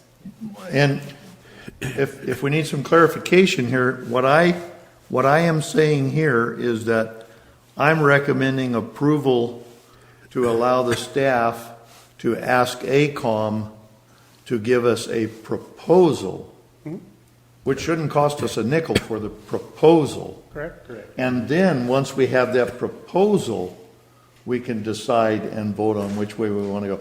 All we're doing now is saying we want to get our house painted. These guys know how to paint houses. Let's ask them how much. And then we can go ask two other painters how much. And then we can make our decision. We're not making a decision tonight. Yeah. We're just giving staff the okay to go ask for a proposal that we can review. That's all we're voting on tonight. Does any engineering firm charge for a proposal? Shouldn't. Normally not. Depends on how hungry they are, I Well, guess. no, but I'm asking a question. I don't have a particular answer. Normally don't, but They normally don't? but they do spend a lot of money preparing. Yes, I know. RFP. So why can't we open this to other engineering firms right from the beginning, right now? Well, we certainly can. But have we decided that this is actually the alternative we're going to No, they do? can come in with all different proceed with? alternatives. No, all we're asking for here is, we think we know what to do for the least cost to make the plant viable. We think we know. I know personally that I would never approve the original proposal for clarifiers and all the stuff that goes with it. It's ridiculous. Dewatering. Okay? I know that what we talked about as the alternative, and I want to see that proposal in writing because that's what we're asking them for. I know that if we improve the settling ponds and all the infrastructure, that we may have a much less expensive way, and that's part of the pilot plan program as well. So if these people come back to us and say, here's a proposal on what you wanted us to look at, and here's our opinion of it. It sucks, or we think it'll work. And we could look at that and the cost related with them finishing those plans. At the same time, we don't mess up our funding that we're working on for this project. We don't stop any of that. In addition to that, we have the pilot plan in process to get up here. So we can move forward with all of this. We're going to do the pilot. We got to have the pilot plant there, and we got to look at these alternative ways of treating that water without creating the DCBMs and and lowering the amount of aluminum. So that's a side issue there. This one here, we know that what we're modifying this to, they can do the plans for, and all we're asking them is, if you change the plans to do this, what it looks like for us, we would like you to give us a proposal of what you would charge us to do all those plans, and what's your opinion of the feasibility of it. Now, I think that's all we're asking them right now. And if that's included in the price and it's free, we can't lose, I guess. Exactly. And if we want to entertain, we can entertain sending that out to 3 or 4 or 5 different engineering firms too. Nothing says by approving this that we can't do that. We can certainly send it out to 10 if we want. Well, we could base engineering that did the Cottonwood place. Right. Okay. We could do them all. They helped the district up there find the financing they needed. They were competitive on their pricing on everything. They built a wetlands, but to me it isn't exactly a wetlands, but they built it for a sewage plant, under their circumstances, soils and everything else. I don't think we should give this to ACOM. I think we should just strike out ACOM and put in other qualified engineering firms that could come in. We're a public agency. They can come and look at ACOM's plans to get up to steam. We're not going to pay them anything for it, and compete with them. This is a non-competitive contract as far as I'm concerned, because this is what happened the last time. ACOM got the low bid on 30,000 against 40 and 50. The board took the low deal. The next thing I knew, ACOM had a single source contract, and I don't want any way that that's going to happen again to us. No, Bill, I think we've heard this, and I think we're in agreement. The new members, I believe, are totally in agreement with you. If we were here in the past, we That's probably would have done. done things differently. But I don't say strike them. No, I don't think take them out. Just leave them as a competitor. Let them compete with other people up here. Whoever At wants this to point, it actually makes sense to do this, Bill, at this point, because we've got them under contract. They can do it the fast, The fast, quickest. they can do it real quick. Yeah. And plus, Hopefully. 30% of the design work could be incorporated into your alternative. Probably. About 30% maybe. So there's already design that they've done that could be incorporated into this. I don't see anything in their design that can be incorporated in this. It's a completely different thing. Well, I'm not bad. I can read blueprints No, and so forth. And what I read there was one plan for one situation. There was nothing on this. The only plan I saw was offered by George at the last meeting. Well, That's a good point. I think that they've done. Well, I'm not saying anything ACOM, maybe they should come in with the They least just offer amount of it cost on it. at the same But will they? We don't know. No. So if you open it other engineering firms, you will know. We agree with you. We're going to open it up. We're just saying right now, Go ahead. Yeah. let's let ACOM start the process, and let's go after whoever else we make a list and We're not decide we precluding want. anyone, Bill. We're not precluding anybody. We're just saying we got this before us for an action item right now. Let's get the ball rolling on it. There's no commitment on our part, and there's no cost. We're just saying, George, you have our authorization to go tell ACOM, prepare a proposal for our review. And we're not going to pay them anything. No, we're not. Right. Okay. We're not. Cliff told me 3 times. Yeah, Correct? so you're on video. Yeah. Okay. We're not paying them for it. It sounds like, It's a free proposal. Why would we turn it down? because it does sound, Bill, and I'm exactly with you. It sounds I like what understand they're what you're saying is we would be able to, at some point in this process, if we felt that it had gone far enough, that then we've got a package that we can put out for RFPs from Well, 7 by our- different organizations. By our own bylaws, we have to. Right, Absolutely. correct. You're Right. correct. Yes. Yes, we do. You're correct. It has to go out for bid, Yes. and it will. Okay, so Do we have a motion, and it's been seconded? Is there any more discussion, public or otherwise? Oh, here we go. Yes, The and boys are frankly, on. I think Here we we're go. now at the point where we need to turn this into something good. Yeah. Part of the info for the recall was the disgust for the cost of this original project. Right. You've now come to the point where you know there's a substantially less costly alternative, We hope. whichever one you choose. It's time to get this out to the public and say, we heard you, we're reanalyzing this process, we're going to come up with something that will work, and it's going to cost less. 3 sentences, you get a lot of positive credit. Thank you. Thanks, Ward. we And the can't press guarantee has heard that, though. We can hope. Yeah, we can guarantee it may be less complicated, but I don't know if we can guarantee that it'll be less costly. But we're going to try. Good evening, Warren Harvey. I'd just like to say that the bitterness for me and for the people that I talk to in the public is that ACOM, when they did this, Bill and others were talking about an alternative, and they were going, no, and they were like, for the lack of an adult word, they were poo-pooing the whole damn thing.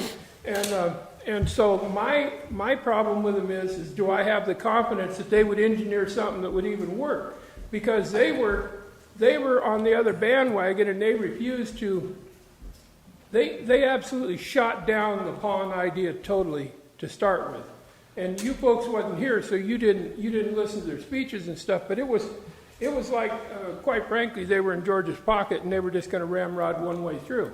And so I just don't. Personally, as a public member, which doesn't mean anything apparently, but I don't have a damn bit of confidence in them to give us an honest appraisal of the thing. And I think I won't speak for Bill, but Bill was here then, and Bill can attest to, I hope, that of the one-sided view that they had of what they wanted to build, and everything else just wouldn't work, and they weren't going to look at it, and that was the end of it. And then when they did look at it, they basically come up with a thing that wasn't even close to what we asked them to look at. But, of course, it was going to fail because we didn't need a Cadillac Eldorado for a taxi cab. We needed a Chevy Impala, and we kept telling them that. We need a Chevy Impala, folks. We don't need this Eldorado for a taxi cab. And they kept saying, no, you got to have the Eldorado because, of course, it's got more speakers in the back seat. So be cautious. Thank you. Thanks, Lauren. Okay. Anybody call for the question? We already voted on that, didn't we? We've already seconded, we're going to roll call vote on this? The question is, Sure, go asking for for it. the vote is all that word means. Yes, I will do that. And you want a roll call again? Or no, we can just do yes on this. I think we can do it verbal. Okay. All in favor, yes? Yes? Yes. Opposed, no. So We're do we going to need take a break now. If nothing else, we need a break. I know I do. So, Janet, can you time us for 10 minutes? Is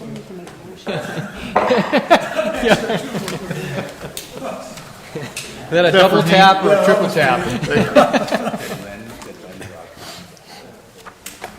Someday I'll be president. And you'll be- Yeah, next year. That'll be Yeah. good. You can, Look out. okay. So we still want to move on this. We didn't do the value. We're at 7B. 7B. Fire hydrant ownership Wait, and wait, funding cooperative agreement. I would like to call on the committee, you're both here, that did the negotiate or talk to the town about this. Point of order, Director. Yes. President Kellogg. Yes. I'm sorry to go back to this, but I did have one more question on the recycle project that we were discussing. Oh, okay. Sorry. That's all right. On the value engineering, do we need to make a resolution and vote on that for you to proceed on that?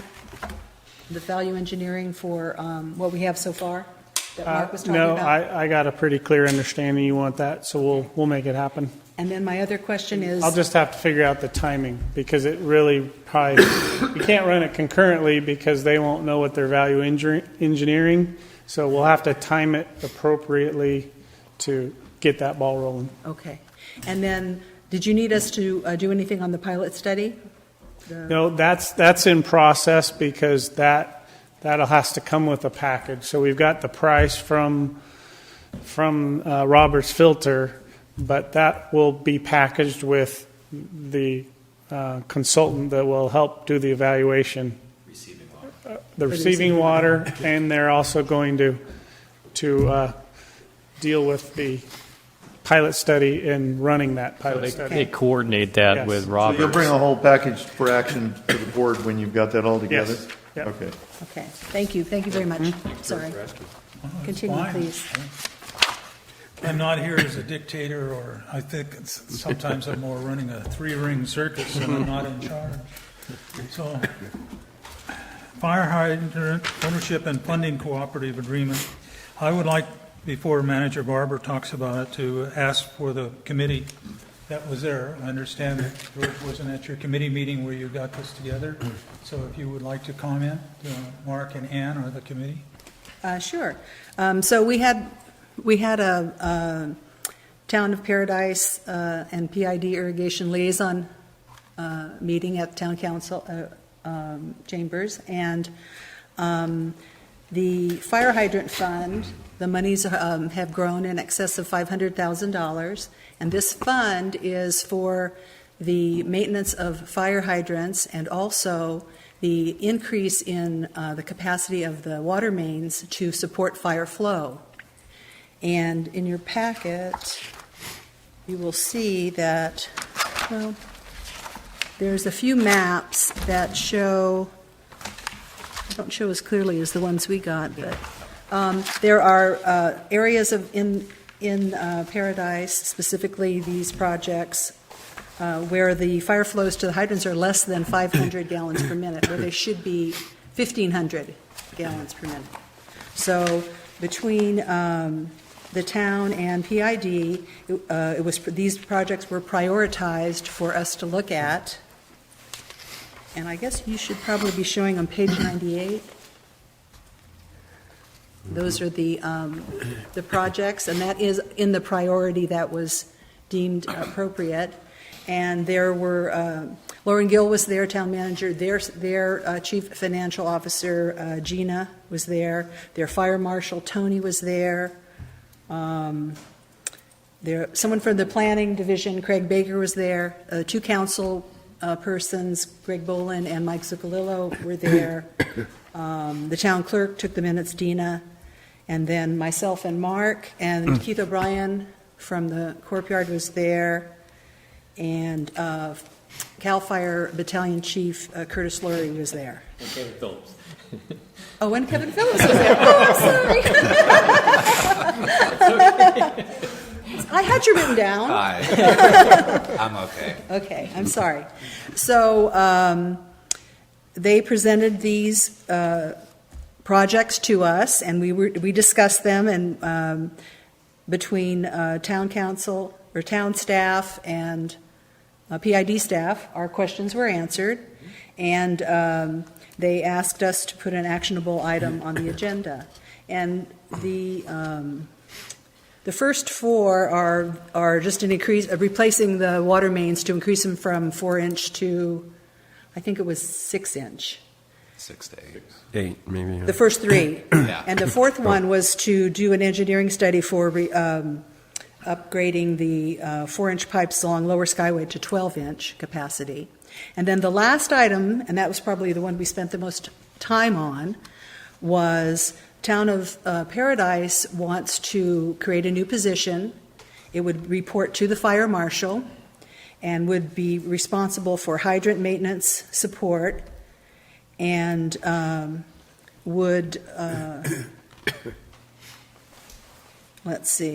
would oversee all aspects of hydrant maintenance, including but not limited to fire flows, exercising valves, and testing. And they wanted to take 1/3 of this salary, which was $20,000, from this hydrant fund.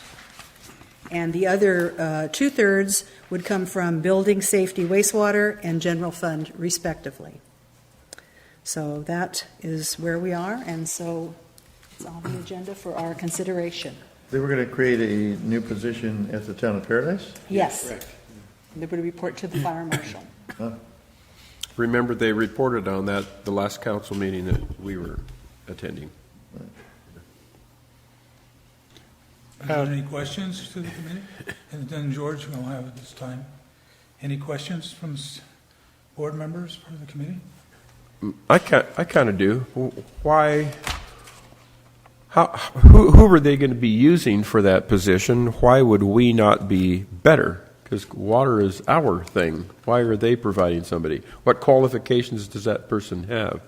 And so on. It was my understanding that they were going to be using just 1/3 of their time to deal with the hydrants, but they wanted, under the building safety aspect, they wanted to do some fire education and fire prevention type things that wouldn't be under hydrant. Oh. And then I don't know what the other third of the duties. Who owns the fund? Who owns the money? Town of Paradise owns it. That's why they want the Oh, employee okay. to be. It's their money. It's their money, and they Follow the go- money. They go, yeah, We just collected.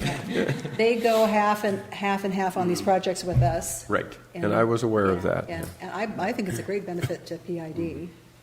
That position for the hydrant side of it is going to, that person's going to do hydrant inspection, which right now there's hardly any. nothing Where occurring. they'll exercise the valves Apparently and- happened for quite some time, many years. Mm-hmm. I've got a feeling that if you were to tell them that we wanted to put that position out as a PID employee, they would want you to get your own funding. Yeah. Yeah, probably. Well, if it's only 1/3 of 20,000, I suppose, It's that's a third not- of 60, so it's Oh, 60, so 20,000, 20 is yes. it? Oh, yeah, that's right, 20 is And it would ours. be billed through like the same way we bill them Mm. for our work. I think they called it a meter ticket. Yeah, right, that's right. And so it was up to the two directors, Gina and Kevin, to decide how that was going to work. It was going to be booked quarterly or monthly. So it would be held accountable. Well, I do like the idea of us owning that position because, we certainly know more about fire hydrants and water lines than they do. Well, I had the same thought when we went into the meeting, I think, Yeah, but then yeah, after but, yeah, we speaking actually with came up them with and at the meeting, I kind of think this is a better fit for them, actually. Do you? Really? Yeah, that's what because they do repair a lot, what they can, their own hydrants on Station 82, I think they said. Yep. They are do? involved, yeah, they Yeah. are involved. Really? That's what they led to believe. If I may add, PID does not have fire suppression in its authority or charter. So allowing them to be responsible that hydrants are maintained properly and ready to operate when they need them is a good thing. We don't want the liability of getting in the middle of something if they turn on a hydrant and it didn't work and they want to blame our guy for not maintaining it. We don't want to be in that business. Yeah, but don't we install the hydrants, George? We do install them. Well, if we install them, aren't we responsible for how they work? For a short period of time. 10 minutes. We're responsible for them to work once they're installed and functioning properly. But that's different than maintaining and making sure they're maintained and the caps are greased, that they can open, and that the valves work. And I do want to say that we do, staff, Jim Ladrini particularly, has concerns about them exercising valves. And so we will be working with them. Our preference would be they'd go out and get a grade 2 distribution certificate, but lacking that, we could at least make sure that they are trained by our people on a regular basis and remind them how to properly operate valves. That I like. Yeah. Well, I guess if the fire department needs funding, maybe we could, give it to them then and just oversee it. Part of this might be precipitated by the town not being their own department now. Is it CAL FIRE creating a problem there? Because when Well, I wouldn't call it a problem, but I think it's probably led to the lack of right. effort Yeah. happening in maintenance. Are we mutual aid CAL FIRE up here too?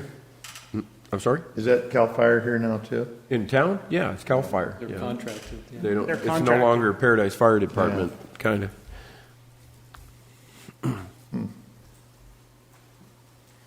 That changes a little bit, doesn't it?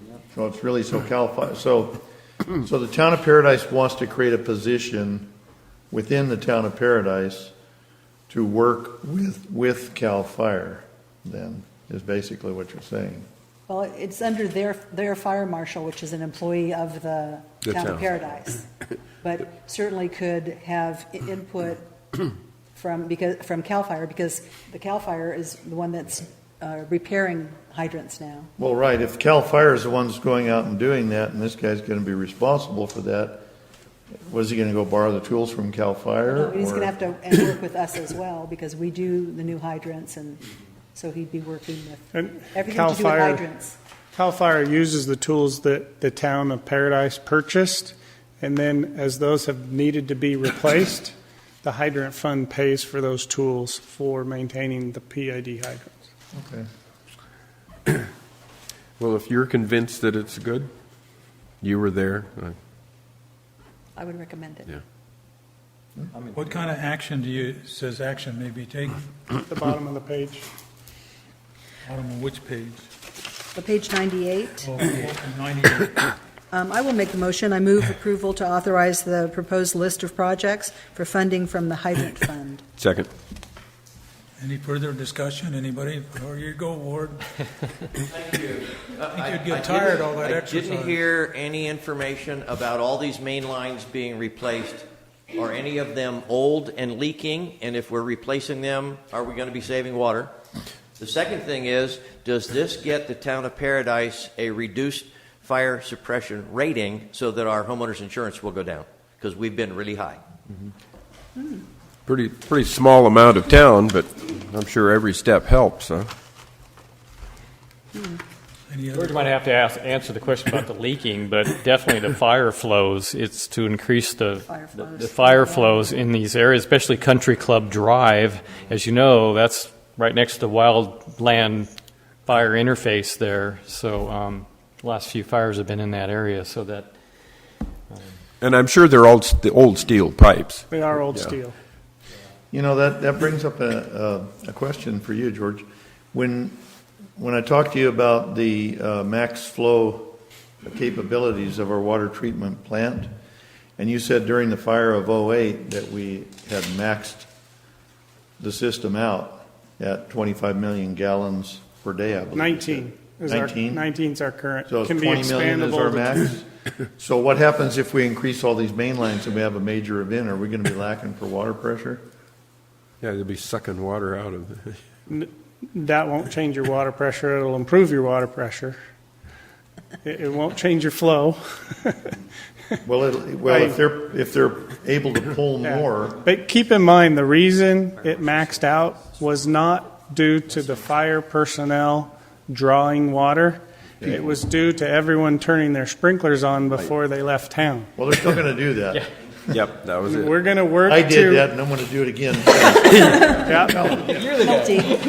And we won't, there's plenty of people we won't convince, and we actually worked through the OES process to get an order from the OES chief to actually let our people go and turn those sprinklers off, because we weren't going to do it without proper authority. But it was denying the fire folks the ability to have the I flows they remember that, needed. yeah.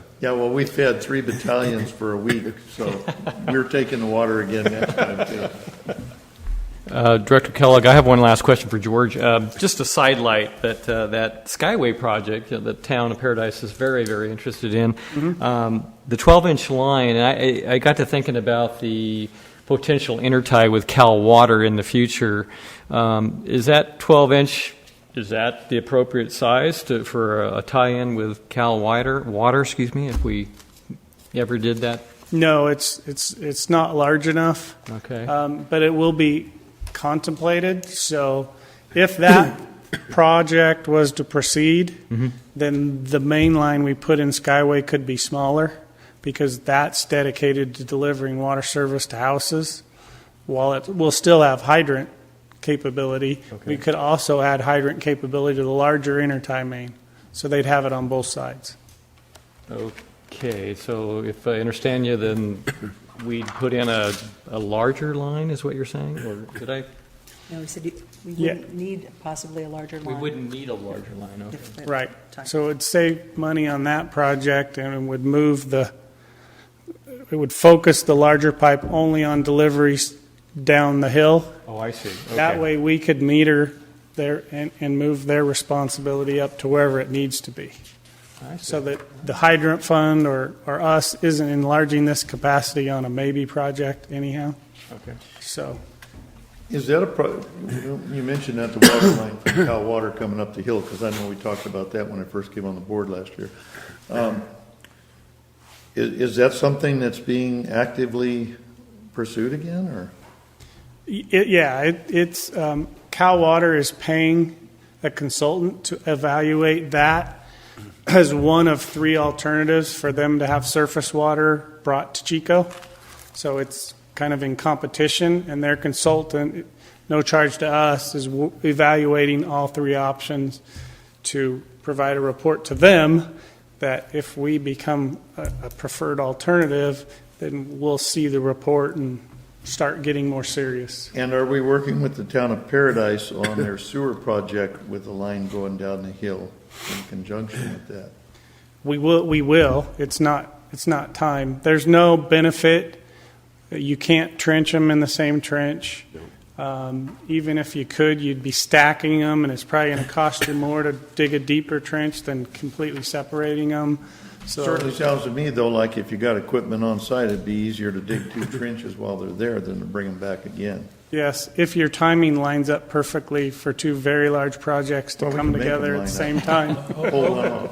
Okay, we've gone off the subject enough, and we need to have a vote now, so we can go on and not be here late. And you'll have to look in the mirror, directors, if you wonder why we're going so late. Okay. All in favor of fire hydrant, what is it? The motion is made. The motion is made. All in favor of the motion, say aye. Aye. Aye, okay. The next thing is strategic business plan, Manager Barber. Yeah, I spoke to you, mentioned it a few times about the strategic business plan is ready to be updated, and it's perfect time with you folks coming on board. This plan is the opportunity for you to set the direction of PID going forward. Mickey Rich is here tonight. She's our IT manager. She is working on a class with that right now, and so she's helped me present what you have tonight of a process. Another benefit of having Mickey involved is when I first did it, I was new to the district, and so I was kind of an outsider, so to speak. I'm so involved and so deep that it's better to have someone else facilitate it that's kind of set off on their own a little bit. So that's another benefit of bringing Mickey on board. She's set this kind of path for how this would happen, and I would love for her to come up and add any 2 cents she'd like to.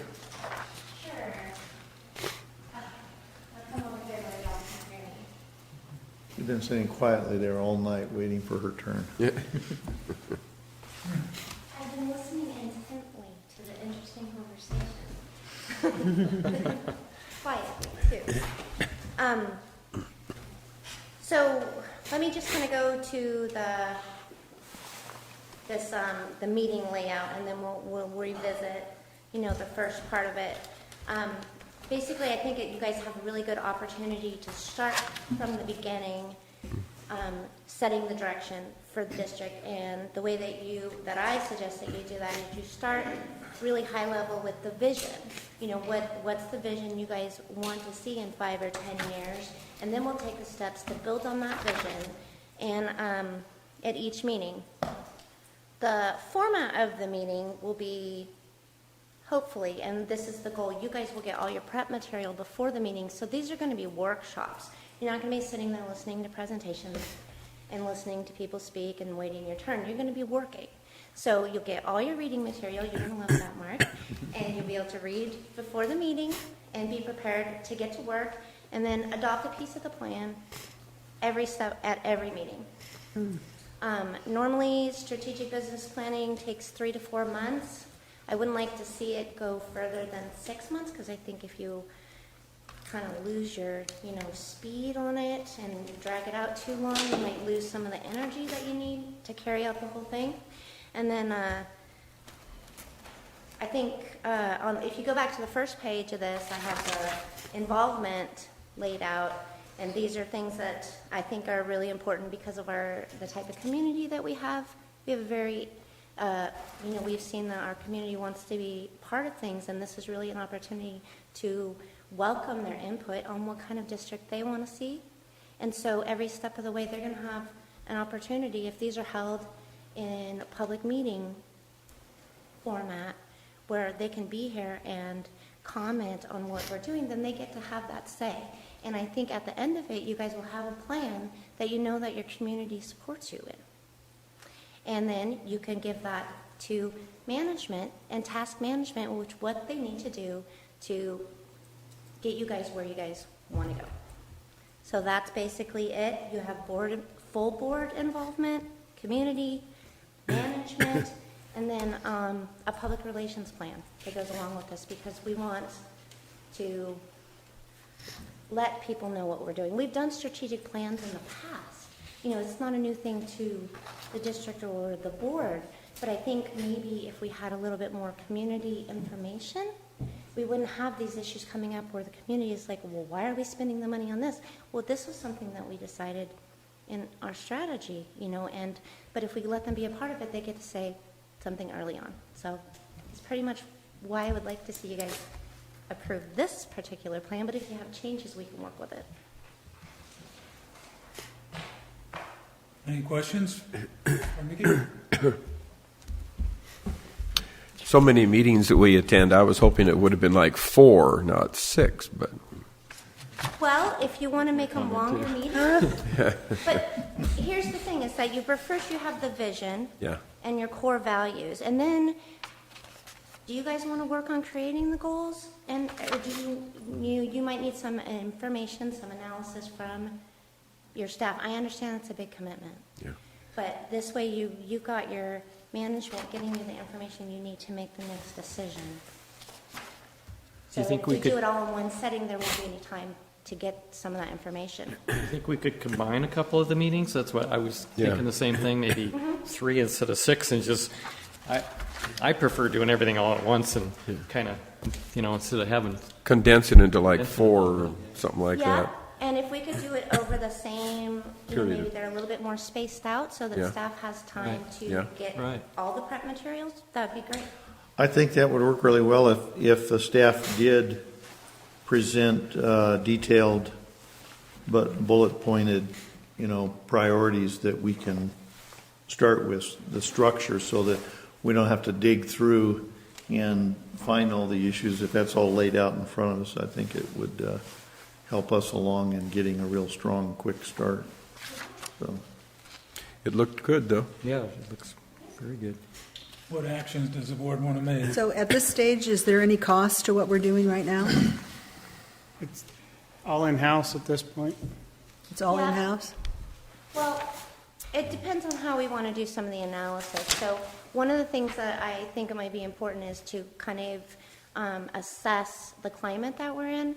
What's the legal situation that in our industries like us work under? What's the political and social? And I don't know, do we want to do that in-house, or maybe do you want some outside opinions on that? That maybe that's a... can I ask a question? How long would I guess it's directed towards you, George. How long would it take for Kevin and yourself to get this information together for us? Because I noticed we have to approve to begin the process and we need a date. What's your time frame for assembling everything we would need to start this process? We're proposing a May 1st start date, kind of start kicking off the process. So we'd be committed to getting that first level of information ready for So that. it gives you about 5 weeks to Yeah. 6 weeks. That'd be great. Do that? We will do that. Okay. I got another question, Mickey. Is this the same as the strategic business plan that we have in place right Yes. now? It is the same. Yes. Okay, I didn't see the term business in there, so. Well, it's kind of, you know, Right there. it is the same thing. Okay. But it's going to be a different approach, and at Okay. the end of it, it'll probably look a little different. I like the idea of leaving business out of the title. Well, So I see before the May 1st start date, it says, I recommend Cedar Creek develop a community relations plan to support the strategic planning process. Does that involve money there?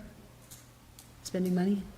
Some, it'd be part of the task that we task with them regularly. So part of that's outreach through the newsletter, presenting it to the CR committee, getting their input, probably at the next CR meeting. So some I can't really say how much, and I don't know if you've put a lot of thought into that. Our existing outreach methods, you know, Facebook, the other. However, I would like to also, because this is the way Mickey has presented it, you know, this is the last one was 5 years ago, is that accurate? This is a long-term thing, and it's vital for our community, I think, especially with the feeling about the district right now, to know that they have a voice in where we're going forward, as George has said. So I'd really like to take the opportunity to expand out on that and do some solid outreach, perhaps even speaking or having things in organizational newsletters, Rotary, Kiwanis, and some of those to tell people beyond our usual spread. But, and that in time is, so will George's time frame give you the amount of time that you would need to prepare the public to be a part of this? He had consulted with me about when, and I said, when we send out the newsletter, and I know people say, I don't read it, you know, we get a lot of complaints if there's something wrong, so no, some people are reading it somewhere. But in order to get that out, we work a month basically in advance to hit the billing things. Okay. So we could, if we were doing meetings in May, if you gave Mickey direction as a board is, you know, hey, it's going to be 4 and we have a date, we could develop that and do it in time. Because I've always said from the beginning, the reason I got involved and threw my hat in the ring to be on this board was because of what I felt was the lack of dissemination of information to the general public. So I really like your outline and the community involvement part of it. And I think that going forward, you're probably spot on that that's going to be a really, really good way to bring the public in and make them a part of what we do here and to end a lot of these issues that we had in the past. And So. we made a recommendation to Mickey as well, that again, it would be live streamed through Facebook, so that it would be there. The people who were obviously watching it somewhere else, or 2 or 3 days later or something, may not have the opportunity to speak at that particular workshop, but there would be a venue for them to be able to offer up the If this is going to be live streamed on Facebook, would they have the opportunity then for you to see questions from them and throw them out at us during the... In fact, I've been writing to people tonight as they've been. That would be really nice. But Yeah. I don't know if Mickey envisions that as working the workshop format that you have planned, but it could. It definitely could. I think that's a great suggestion. Yeah. Yeah. I mean, I hear, like, you know, sometimes I'll listen to the radio show and they'll be like, we just had a Facebook viewer, you know, throw out this comment. So I think it would be a really good opportunity if you guys don't mind breaking. So for the Facebook Live video, for this meeting and for all the rest, though, if we can keep the meetings to 4 hours or less, then we don't have to break up the Facebook video and confuse people. So that's just something. Well, we got an Thank hour. you. We got an hour and 15 minutes to go. So. Okay. So, Question, vote, please. We got other things to do yet tonight. I'd like to make a motion. I move approval of the proposed process for strategic planning and to set the date to begin the process on 5/1/2017. I second. Any further discussion? Public, none? Okay, yes votes, no votes? Please vote. Aye. Aye. So you all say aye instead of yes. We try to fool you every time, Confuse you, Bill. Bill. Yeah, I know, it's not too hard, believe me. Okay, next thing, distribution department staffing, Manager Barber. Yeah, you have my written report, and I did, Keith and I had a discussion about him coming, and we decided I could handle your questions, so hopefully I can. This is to make sure we got board support moving forward with getting back to pipeline replacement in the coming season and getting us up to speed staffing-wise to accomplish that this season and going forward. We do have one permanent utility worker position open that we can go out to fill, or I've given you two options. Maybe it's best to start with 6 temporary utility workers, and then we can look at the end of the season and choose a permanent one going forward, which is always nice because seeing someone work's a lot easier than interviewing someone and guessing whether they work or not. So that's all this is about, is getting your support to move forward with pipeline and get rolling. And now that you've approved the hydrant fund pipelines, we probably really need the people to make that projects happen. I'll say my thing real quick. As an employer, I'd love the opportunity to evaluate 6 people before I hired one and had to dump them because they weren't worth their salt. So you know where I'm going with that. 6 temporary and the best one gets to stay. Yeah. You want to make that an emotion? If ever, somebody else might want to say something. No, you can say something after the motion. Okay. I also understand that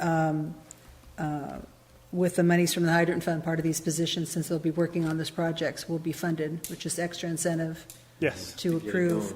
But the only thing I have a problem with is putting a permanent employee on at this stage of our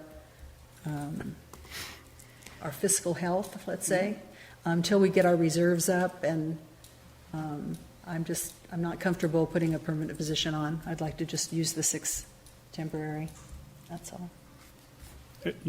That'd be an appropriate motion to delay the decision on the permanent utility worker position until a later date. I'm certainly fine with that.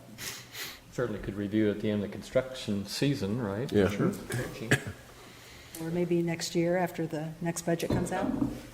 Well, You want to make that amended motion there? I also had another question, I Bill. don't think your motion makes sense. I noticed that the flagging, you talked about flagging here, and I was thinking, there's a lot of, not a lot, but there's some companies out there that do flagging services, and they're fairly reasonable. Have you ever thought about using a flagging service? We generally, in the pipelines we're considering, the flagging is intermittent throughout the day. It's not always throughout the entire work project. That's one issue.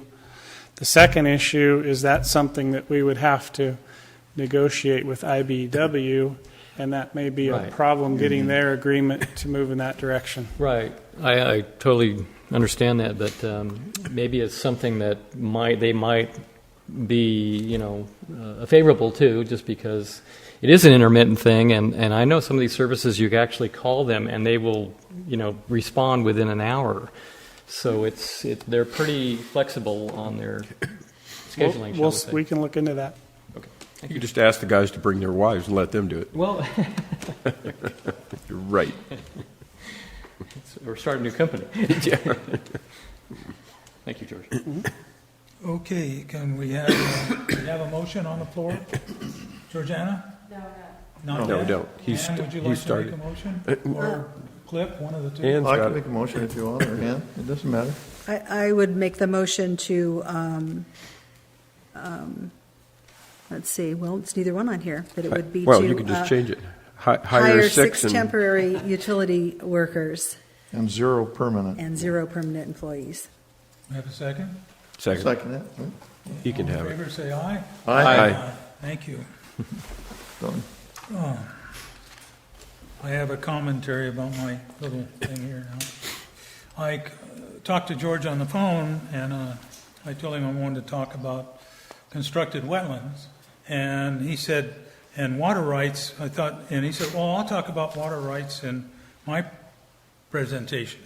So when I got this printed copy and it said water rights, I thought, well, miscommunication. I'm going to talk about constructed wetlands, which was my intention in the first place, even though it's not on the agenda and I'm fudging, but because I asked it to be put on the agenda and it got screwed up. And then I'm going to ask George questions about water rights.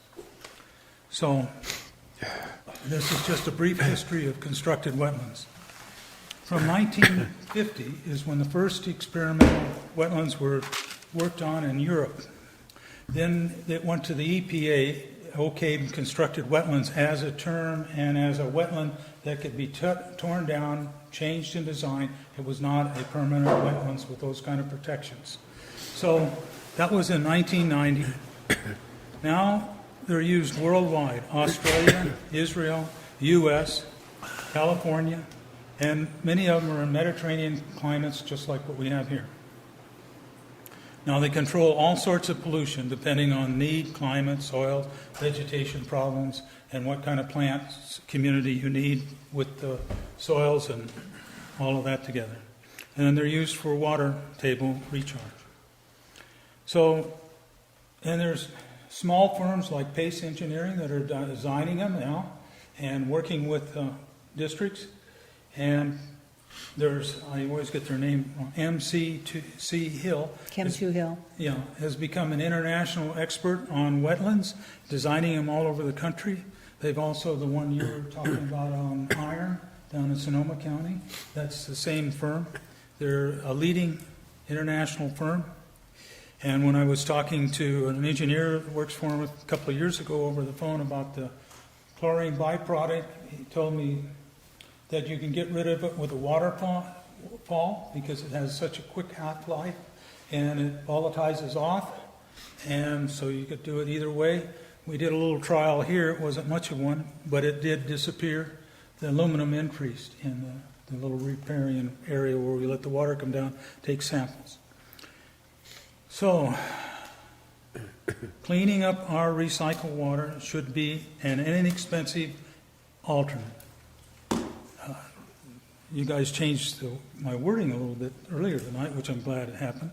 But I was going to kick in a $3 million wetland that will meet all the things that we need on our property, using our climate, having close to the facilities, against a $15 million project. Of course, the new alternate was talked about is already at $15 million. And that's it. I will have next month, I'll put on the agenda, and I think George and I should communicate by email. That way there's no confusion.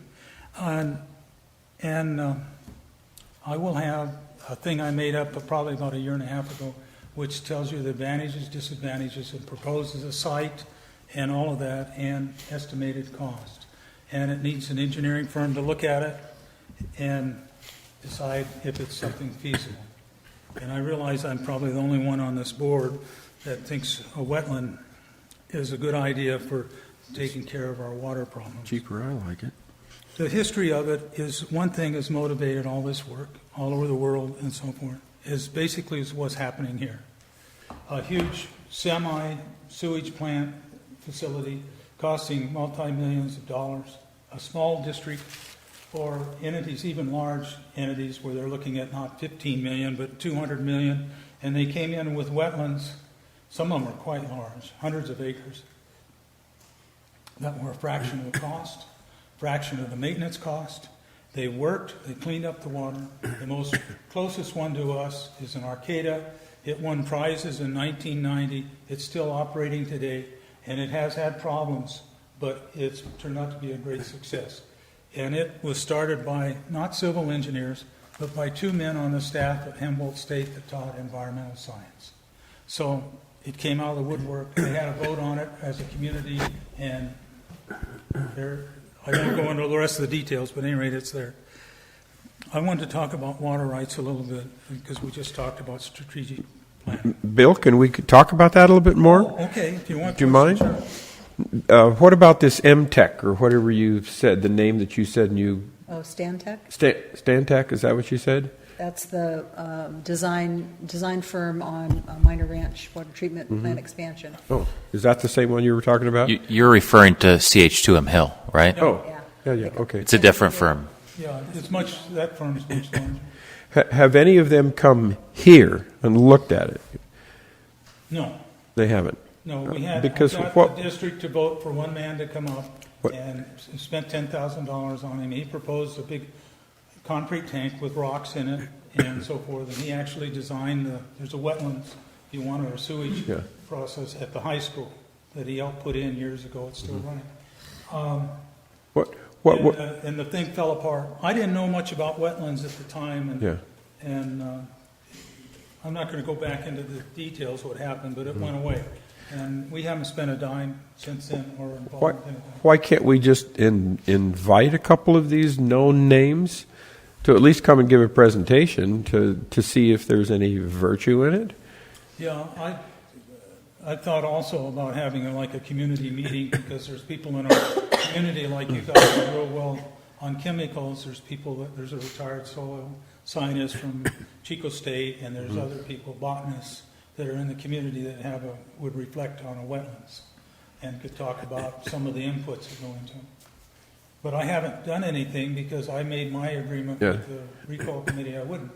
And so now that's up, and now I can talk about it, and I'll go full-fledged. And I know the recall committee was divided over the idea, but I'll give you a presentation, and it'll take time, and I'll have printed things and so forth for you.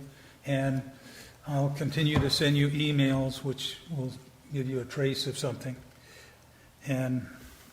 But I just wanted the idea and the savings that these people bought into to put in wetlands all across the country. You just piqued my interest with the email comment. Let's communicate only in meetings. In what? Communicate only in meetings. Yeah, you can't contact all of us. That's a Brown Act violation. Can't send us all the same. Can't send them information? No, the best approach would be to just package it and present it at the meeting. Yeah. That way, if there's an interested member of the public that would like a copy as well, we can accommodate that. Yeah. Then we can take it all home. If you present it to me, we can all take it home individually and read That's it probably and peruse easier it. anyhow. The other day I lost your email addresses and found them. Yeah. Because, Bill, naturally, I think the underlying thing in this is the monetary aspect. If we truly can achieve something like this for substantially less, who would vote against it? Well, that's my idea too, but I've also realized that most civil engineering firms, the vast majority, and civil engineers, you mention wetlands and they get angry or walk off, they won't talk to you. And even biologists that I'll talk to, they'll sort of like, what are you talking about? So it's only been since 1950. If you use it in computer science work, and we didn't see our first PCs, what, 1960s? In the 70s. And now everybody has them. We have tablets and all this stuff. And this is new technology. What we've been talking about in this meeting tonight is old technology. It's standard old technology. The wetlands is new and different. And the only reason it's survived and prospered is it saves money. You take a look at one of them, you think you're looking at a weed patch. So. Well, I have one thing from my chemical side that I'll mention, and that is that aluminum is an element that if it's in the water, it's not in the soil, and if it's in the soil, it's not in the water. And even if it's combined with something else, it's still aluminum. And if the Regional Water Quality Control Board and the powers to be say that you can't put it in the water, then if the wetland takes it out of the water, then they're happy until they find out that we just contaminated the soil, in which case they say dig it up. So to me, unless you can figure out a way for a wetland to gobble up aluminum and make it disappear, it's not going to work. And the same way with the DCBM, if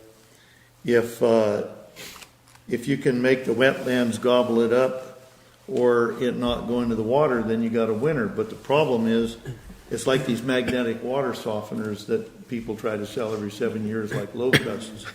You know, from a chemical standpoint, calcium, iron, and magnesium are in the water, and when it goes through the magnet and it comes out the other side, it's either stuck to the magnet or it's still in the water. And if it's stuck to the magnet, pretty soon the magnet's plugged up. So it's not a solution. And that's the same way if the wetlands are great for breaking down organic material, like poop from a wastewater system, great.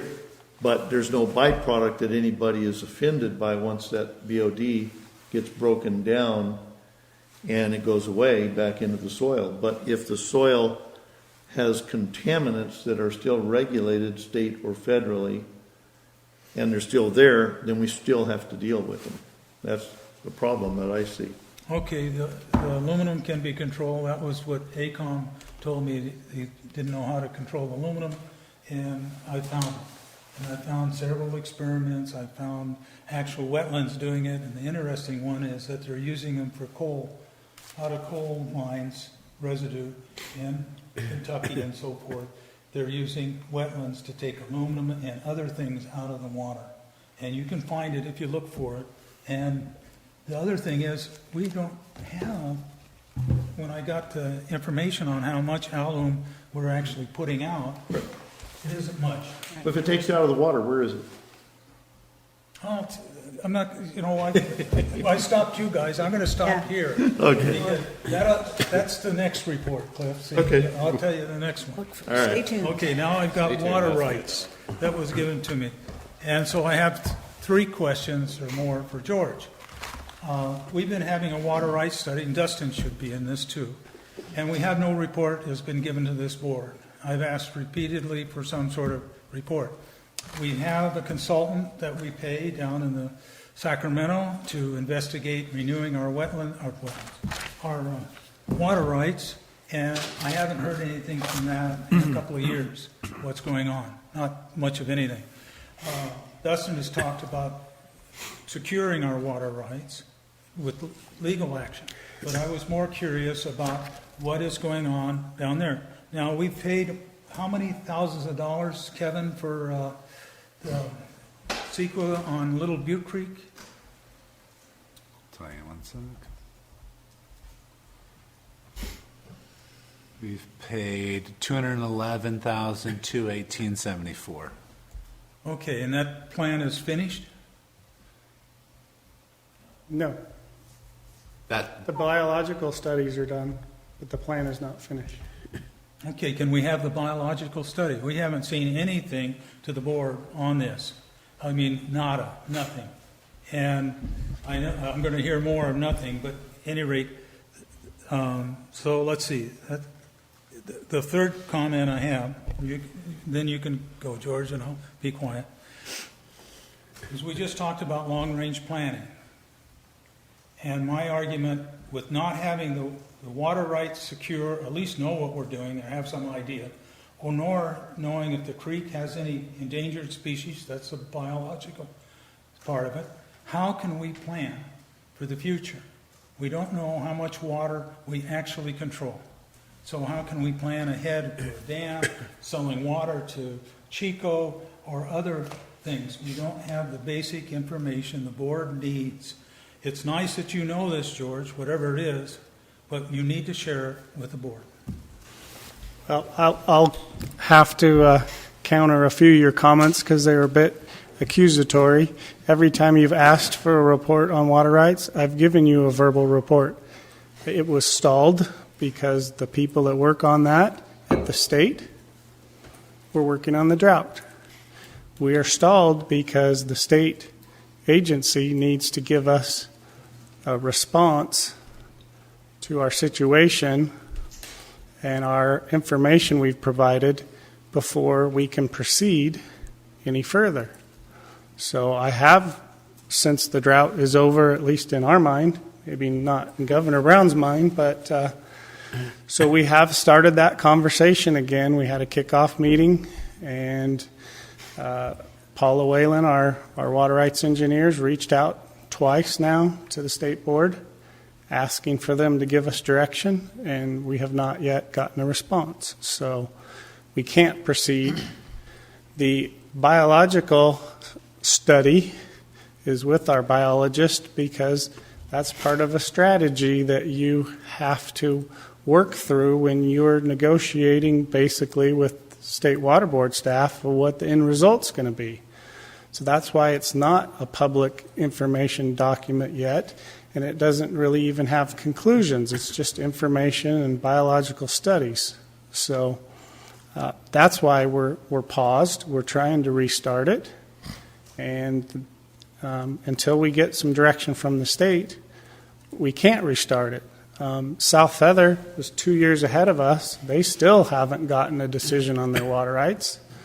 Wow. The board itself that we've reported to the PID board since this process began, they have hundreds of water rights application decisions to make, and in a good year they make 7 to 10.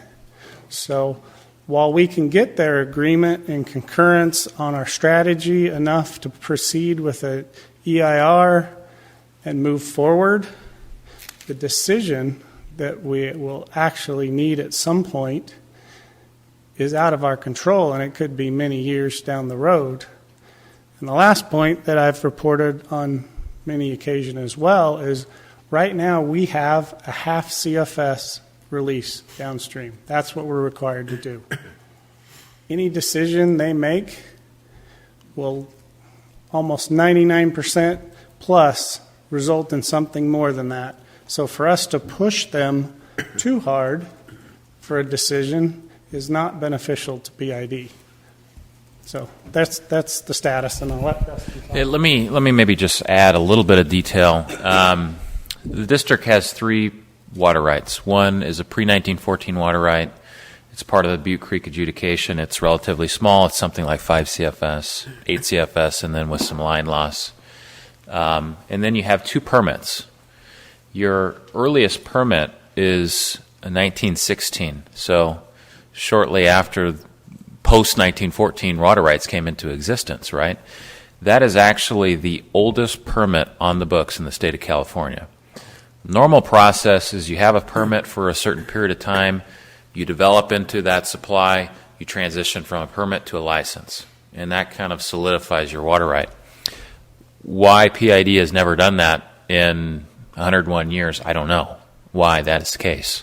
But originally in about 2008, maybe 2007, when permits have a time limit. So every so often, 25 years, whatever the case may be, you need to go back and tell the water board, okay, we want another extension or we want to transition to license. In 2007, the intent at that time was we'd like another extension on our permits. Well, through some back-channel discussions with the water board staff at the time, they really encouraged us to sharpen our pencils and look, take that early permit, that 1916 permit, and consider taking it to license. And credit to George and Neil and the water rights consultant, they crunched the numbers, and they're comfortable with proving up figures that we believe we can live with and transition to license. So at the time that we're having that discussion with the water board about transitioning to license, we're starting to make some traction. All of a sudden the drought hits, and George is correct. The staff that we were working with are now reassigned, and they're not churning out anything. They're 100% devoted to drought. That decision, though, the potential decision to transition from a request for an extension of time to a request for a permit, at least for one of the rights, caused a pause in our environmental review, because your environmental document needs to describe your project. And if your project, one project may be extending the permits, the different project may be taking one of the permits to license. So your environmental document needs to describe what you intend to do. So and the board was involved, at least that's my memory, in declaring that pause. The drought is now over, at least in our view. So we reinitiated that discussion with the consultants, both Wagner and Bonsignor, and then De Novo Group. and that was about December, November, maybe. And now we're trying to get the water board staff, who have now are new personnel, unfortunately. The old folks 5 years ago we were talking with, or whenever it was, are no longer there. We're trying to get them up to speed on, yes, these are our proposed license terms. Do you agree with them, in concept? If they give us the go-ahead, yes, in concept, we agree with them, then we can really kick in and release the consultants and get that environmental document on the street for public review. Are these the same people that are holding our heels to the fire on the discharge into McGill? No. Regional water? Different, yeah. State board versus regional board. Okay. One thing about that report, though, and George, correct me if I thought that was presented to the board. Biological? Yeah. Maybe I'm wrong, but if it wasn't, Well, we could talk. It could have been presented to the old board as confidential information, and maybe it can now. well, that's what I'm getting to. But it certainly was, you voiced your concern about keeping it Yes, protected. yes. I can, if the board is interested, we can circulate that under my privilege. Because the consultant is working under the direction of legal counsel, so it's work product, it's privileged at this point in time. If you want to see it, we can send it out to you, but it's going to be stamped privileged on it, and it should be considered privileged, because there are some, I don't want to say sensitive, but because this is effectively a negotiation at this point, when you transition from a permit to a license, it's in large part a negotiation. We want to kind of keep that document in our back pocket for the time being while that discussion is ongoing. So we can send it out, but we'll stamp it privileged. It's not very exciting. I have read it, but you're welcome to it. What does the 1916 permit give us quantity? Does it quantify anything? Yeah. Do you remember the exact numbers? No, I don't. I don't remember. One other. Let me rephrase my question. Does it give us a maximum amount that we're able to take, and everything else has to be given to the state? Yes. Or Well, there's a season of storage. There is not a direct diversion right, which is a complicating factor here. We have been direct diverting probably forever, since 1916, yet our permit does not recognize that. So which is not uncommon with municipal Yeah. water supplies, and it was just kind of looked Understood. at and understood. when you say direct diverting, explain that a little more. A dam. So when you own a reservoir, you're typically diverting to storage when you're storing, or you're diverting from storage. Direct diversion is neither of those. So say you have 5 CFS coming into the reservoir, you've got 5 CFS being diverted into your treatment plant. That's considered a direct diversion. Whereas if you have 5 CFS coming into your reservoir, you're taking out 10, at least part of that is a diversion from storage. And part of the key is every time the whole season our reservoirs are filling, you can't withdraw from storage unless you depress that storage. We're direct diverting the entire time in the fall when our reservoirs start filling. And that's part of this negotiation that we're having with the state board. And they're thankfully pretty supportive of the numbers we've generated that are pretty favorable to us from a diversion standpoint. So is the state dragging their feet because they think it's more beneficial to wait because they'll get more water out of the deal, or are they just slow? I think it's a staffing. Yeah, It's not a priority to them. Like typical government, hurry up and wait. Bureaucracy, yeah. Okay.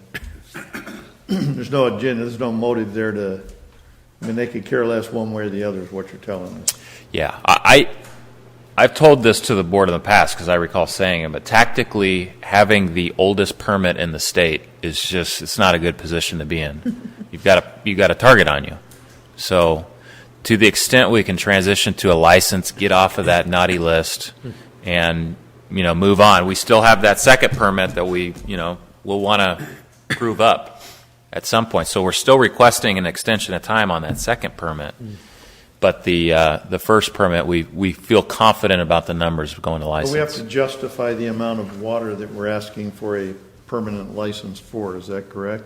Yes. And your we have to maximum diversion to justify that storage. Based on prior usage? Actual usage. So there's no calculation for growth or anything else out there? That's for your second permit. You've had 101 years of growth. So the theory is you need to transition to a permit at some point. So if we're doing 5 million a day, that's what they're going to give us a max permit for. What happens if we then exceed that? No, they're basing it off of your highest use. So we were able to calculate all these uses going back. Can we go back to 08 when we did 20 million, 19 million in one day? It's not a treatment plant. It's not a daily thing. Yeah. As far as withdrawing from storage, we go back to the years when we were leaking 30% and we had cheaper water and people used it all they wanted. And So they do an average, or do we set a date that we're going from until? We can get you these details. I mean, we're going off of stale memory here, but yes, there's a time period of years when the water board wants you to do your assessment. Okay. And it's not the same year. Your maximum diverted to storage is a year like 2016. 2015, we had a low reservoir, right, because it was a drought year. 2016 was a good water year. We spilled, I think. Mm-hmm. So you had a lot of diversions to storage because you had a nearly empty reservoir. Whereas a good year to go to license on a diversion from storage is when you've got a full reservoir, really hot year, maybe not a lot of precipitation, so we've got a lot of withdrawals from storage. And those could be 2 separate years. And then we needed to prove up our direct diversion numbers, and it's a complex assessment. Okay. Interesting. All righty. So we've got that down, and we're just waiting for them to come back to us, huh? George, I just had a question. What if you had the engineer just provide you an update letter every couple of months, and then you could pass it on to us? And it could just be status quo, nothing's happening. I mean, would that help, Bill? that's what it would be a lot, but sure. Or just put it in your. Just something, so we know we're still connected. I mean, we can do that Yeah. rather than We don't having need a tax. Oh, okay. charging the consultant to do okay. that. Okay. Well, maybe we should keep banging on the state to make them do something. Squeaky wheel gets the grease. Well, and we have negotiated to some extent, and they're very favorable terms. We were getting on board with the last staff, so we're trying to take that momentum forward and getting the new people to buy into it so we can move forward. Because the other complication is we wrapped our sphere of influence in with our water rights, because part of our water rights process is changing the area that we can apply that water to, and we wanted it to match what our sphere was, and we wanted that all included in one EIR document because they have similar relationships. So it would be good to clear it up so we can move forward and we can get that dealt with as well. But what you're saying is the people that were there were in agreement with you, but we don't have anything in writing? And now we got to convince the new people that took over their positions again? I would say they were very close to agreement. They were jiving with what we were saying, but they never gave us okay, go ahead with your EIR. So we got nothing in writing. It's basically just. And we're not going to have anything in writing. We Doesn't make any sense. But we got it to a point where they said that makes total sense. Send us your very complicated spreadsheet analysis that supports that, which we did, and then that's when everything stopped. So their guy needed to review our numbers to concur with it. Well, I hate being in limbo myself. I'd rather they make a decision one way or the other and do it, move on. So maybe we ought to push them a little bit. We have been. I thought so. I mean, I've been pushing them monthly now since December, pushing Paula to push them, and she has been. So we'll keep She broadening. even put that little red exclamation point on her last email. Yeah, she did. Urgent. Well, it was an informational item. Thank you, George. Thank you. Dustin, the public get to say, of course, Ward, we couldn't possibly work Because I without do have you. something to comment about this. There are several communities in Sonoma County that have their water rights expiring in the year 2035. That's 18 years from now. This has already affected real estate values there. It's already affected homeowners' fear of increased homeowners or fire insurance premiums. It has affected land use. It has affected construction. It has become a serious and very vocal matter. The Russian River watershed and the Russian River itself has lost 80% of its size in the last 100 years. 80%. That's the primary water source in Sonoma County. Wow. It's not, because of human channeling, it's not allowed to create a floodplain anymore. Therefore, there's no recharging of the aquifer there, which was relied on for many, many years above and beyond just what was in the river. Because the river is also smaller, it carries more pollutants more quickly to the bay. So this is a problem with water rights. Right now, the negotiations for these several small communities, roughly 10,000 population in Sonoma County, is going very, very poorly. And it seems like one of their best efforts is to go to the water pollution control and treatment plants and get treated water back into their community. That's one of the largest efforts at this point. But it's not going to supplement the lack of drinking water in 2035 because their permits are expiring and there's no effort to get those renewed. This is a very sad state over there. The thing that's comforting to people that are getting assurances that they have water rights that won't expire is very healthy. And there are some communities, like across the street from some of these, that have that. Entirely different water district and entirely different agreements. I don't think anybody here has an understanding that we clearly have unexpiring water rights. Do we, George? Should ask him that. That's a legal question.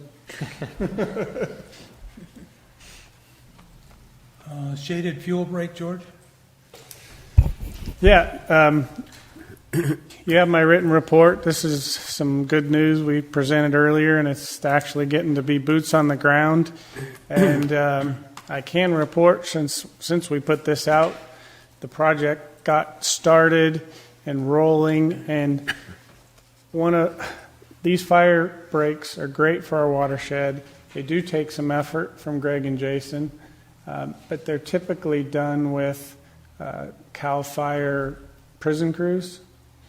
And it takes a lot of effort on Greg's and Jason's part to be out there monitoring, etc.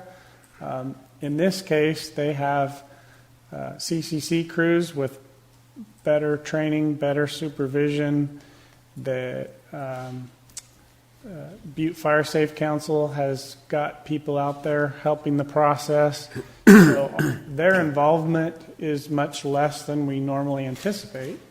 So I can tell you that the motion I'm asking you to make is probably not even going to be an issue that will come within our budget. But nonetheless, I wanted to give Fire Safe Council and Callie Jane your support that we're going to see this through regardless of what grant funding we saw. What's your, I don't have a problem with it. Seems pretty straightforward. need a motion? I make a motion? No. I move approval to dedicate the use of recreational department personnel through the completion of the Little Butte Creek Shaded Fuel Break Phase 2. I'll second. All in favor, say aye. Aye. Aye. Thank you. Thank you. Next is Cal OSHA Mitigation Grant Program. Yeah, this was some super good news. It's on the end of the agenda because it came at the last minute. As I said, or I've reported earlier on the hazard mitigation grant and talked to some of you directors about it. And I think in last board manager's report or the one before, I had provided a kind of a budget for that grant. And we had worked through all the questions from the FEMA folks through the state OES to satisfy any concerns they had or questions they had on our grant application, and we were officially put on their waiting list. And so the call I got last week from Joe Peterson was, we've got this new grant program based on the emergency declaration, and the projects on the waiting list are priority projects for funding for this new grant. And so we have a really high probability of getting this funding, and to help support the grant package, there's 2 letters that need your approval to commit the district to maintaining anything that would be built through the grant funding, as well as committing the funding of our cost share. I can walk through the projects if you want, answer any questions, but briefly, there not only is there construction involved, the A-zone pipeline and pumping project is involved in this grant. The generator, which is a huge expense, is included in this grant, as well as studies. And they asked a lot of questions on the studies, and they wanted to understand it because they worry about flood and they worry about earthquake.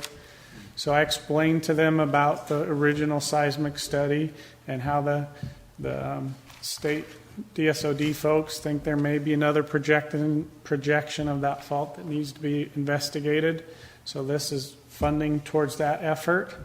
And then they questioned the hydrology study, and I explained to them with Magalia Dam, we have a flood curve, but it hasn't been updated in many, many years. And I don't even think it was done by the district. I think it was done by another outside agency. So the idea is to get an updated hydrology and flood study that's relative to climate change and the new realities that we're facing environmentally. So gonna check that box as well. I think those are the big ones, but I'll certainly answer any questions. That generator is going to be for the water treatment plant, Yes. correct? Yes. Okay. How do we fund our share?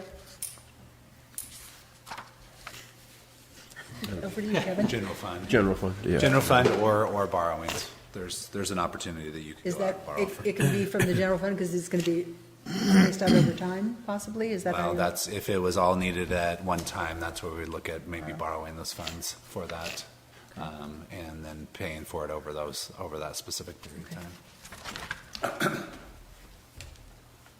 Where are we going to get the $904,025 local matching fund requirement?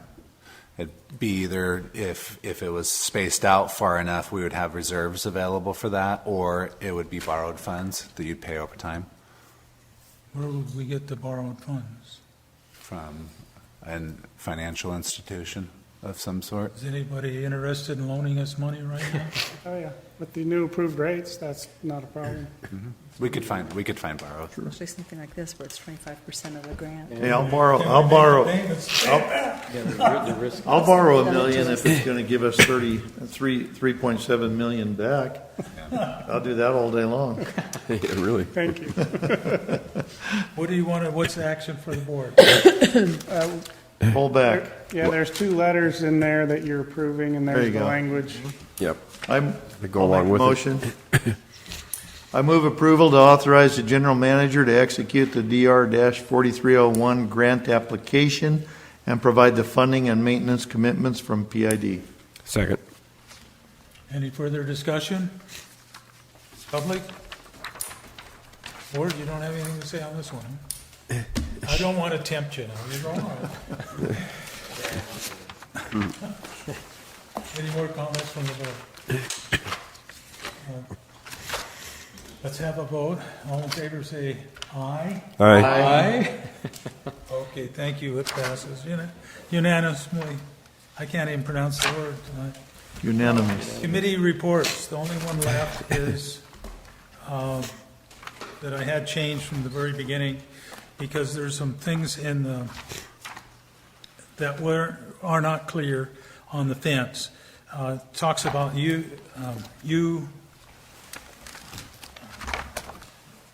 instead of T-posts. And my understanding at the meeting was it would be T-posts.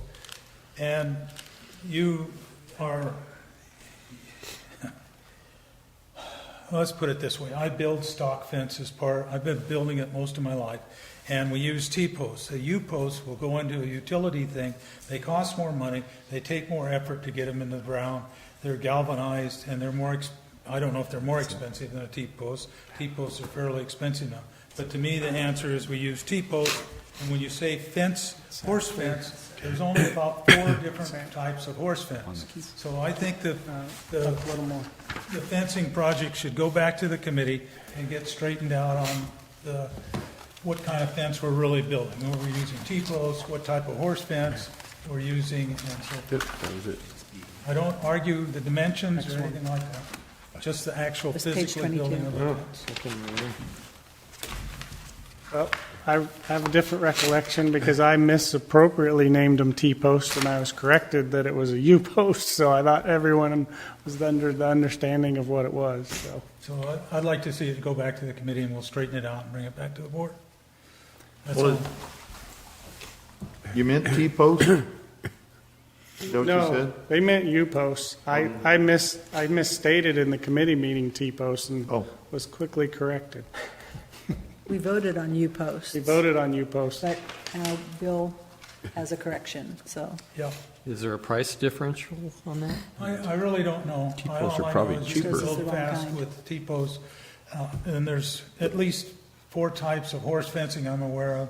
And so they talked about some squares. Well, some of the fences are small at the bottom and wire, and as you go up, they get broader. Some of them are the same thing. There's different gauges of wire involved. So I think, Dan, all I'm trying to do is let's get some specifications on building it, how far apart the T-posts are going, whether we're going to have wood or steel posts at the corners, the exact. Sure. So that we can figure out the expense exactly without, we got $2,100 for that length of fence. That sounds like a lot of money to me, at any rate. So I'd like to move it back to the committee. Okay. And nobody has any objections to it? Nope. Okay. General Manager's report. You have my written report. I think I pretty much hit everything throughout the agenda items that I've been working on elsewhere. I don't know that I have anything further to add beyond what I've written, so I can answer any questions. What was the issue with the, what about the purchase of the light tower? Where, did we miss? On the consent jumped over. calendar. Consent calendar, it's already been approved. The calendar, I made a mistake. I wanted to hold that one out, and I We already went right approved it. by it. Oh, Yeah, we already approved it. We did it in the consent Yep. thing. oh, okay, so we bought a used Early light. on. Which one are we buying? Well, I think up to $8,000. Yeah. We put a Those were ceiling on it. examples of what's out It'll be a there surprise. on the market, so we couldn't guarantee which one would be available. Oh, true, okay. So that's why we gave The questions budget authorized. The questions I had, I never got a chance to ask, discombobulated when I came tonight, is how often do we rent a light tower? How often do we rent one? That's a good question. The think you reason said we it want to there, buy didn't one isn't because of how often we rent it. Renting was- them's pretty inexpensive, but the problem is we need them at 11 o'clock at night when we have a leak, and it becomes problematic, and we work off of these really hokey, basically, light fixtures and if it's another night, then we can plan ahead and schedule. But this is all about emergency preparation for night work and being ready to keep our guys safe when they got to go out there in the middle of the night. No, that was my question, because I've never seen one in the yard, even a rental, and I thought, wow, we're going to put out capital money, and there certainly must be cheap rentals out there somewhere. Yeah, timing's the problem. Yeah. We get the light, we can see better. We'll be Yeah, able to we'll see the this better. light. Okay. Gotta work at night, you need light. Anybody have questions, since George isn't going to share with us, I guess, on any of these reports behind his report, the water supply charts, the leakage, all this stuff? Are we going to do legal report? Yeah, we need to review those reports, staff billing report. Are we going to do the legal report? Oh, well, That'll Dustin won't charge us as much as we skip over it. I have two housekeeping matters. One is both related to kind of the new board members. We have a lot of kind of pending, long-standing legal matters that I'm sure Bill and maybe to some extent Cliff are aware of, that I'm wondering if you as a board would like to just have, schedule kind of some closed sessions of the various cases or legal proceedings we're in, and I can just tell you about them. Right now, they're kind of a low simmer, all of these matters. There's nothing really pressing. If there was something pressing, we'd be coming to you and updating you and asking for direction. So what I'm wondering is, do you want to have that discussion at some meeting where we just kind of walk through, I provide the background so that you can ask your questions. You don't necessarily have to make a decision, a strategic decision. You can just take the information in, noodle on it, and then if there is a future strategic decision, you're hopefully more informed at that point. So I wanted to throw that out there as an option. We could do it as a special meeting or one of the future regular meetings that's maybe a little lighter on the agenda. I like that What are one. you talking about? Or maybe we can start at 5 or something like that. I don't know. Be fine with me. I don't want to stand up at bat for 20 minutes posturing, just throw the ball and I'll hit it. How much time do you need, Dustin? Well, what do you want to talk about? We've got a jam pipe. You're telling us, how much time do you need? We can't answer the question. Half an hour? I would just jeopardize one and then the next, and maybe then go one. Get them one at a time. Or two at a time. Per board meeting? Okay, that's fine. And then if there's, We want a closed session Well, after the next two board meetings to go over legal matters? I would say Bay Delta is probably the first one we ought to do. That one is something more than a low simmer. That, Cliff would be interested in that one. yeah. Bay Delta. Which one? Bay Delta. Yeah, I would like to know about the Bay Delta. That's, Okay. I'll stand at the plate for a while on that one. Well, then we'll maybe just start putting them on the agenda, and if it's late and it's not a pressing matter, we can Carry it over. carry. Yeah. Okay. Please schedule them for less than an hour if you can. Well, it's not my fault. There's Some of us up here may like to talk. yeah. Maybe you can blame that one on the board, I guess, but at any rate, try to schedule it. Okay, so we'll do that. The second item is, we're in the midst of the legislative season, and both myself and obviously the district, we're affiliated with the Association of California Water Agencies, and there's a lot of water-related, public agency-related bills that are coming, before the committees of ACWA. We're instructing the lobbyists.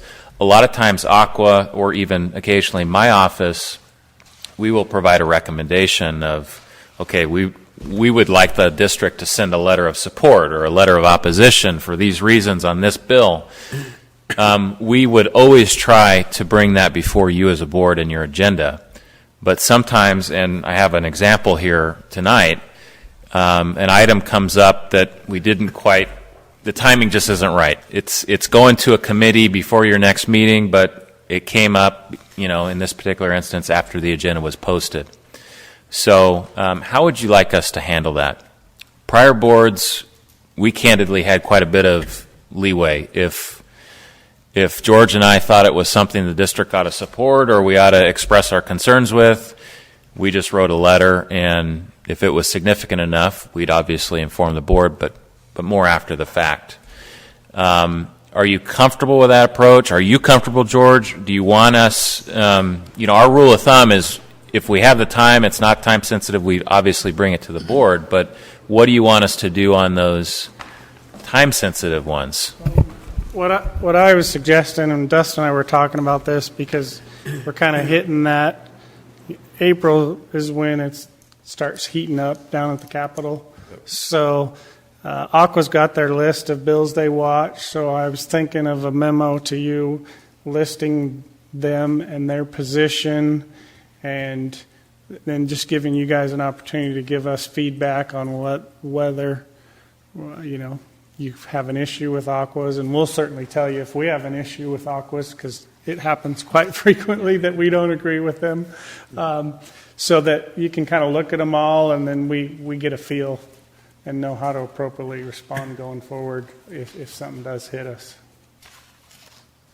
We're going to be putting it on the agenda, and we're going to be looking at it that way, or is that what you mean? Yeah, I can send it out before the packet. At some point, I'll assemble it all, and then we'll put it on the agenda for discussion of, and we don't have to go through every bill, but you'll have an opportunity to go, this is the one I care about, and we should be doing X, and getting board consensus and direction on how to treat that one.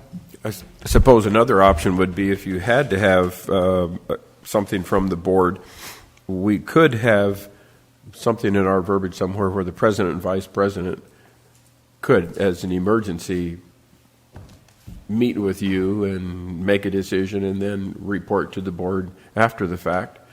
Can we just...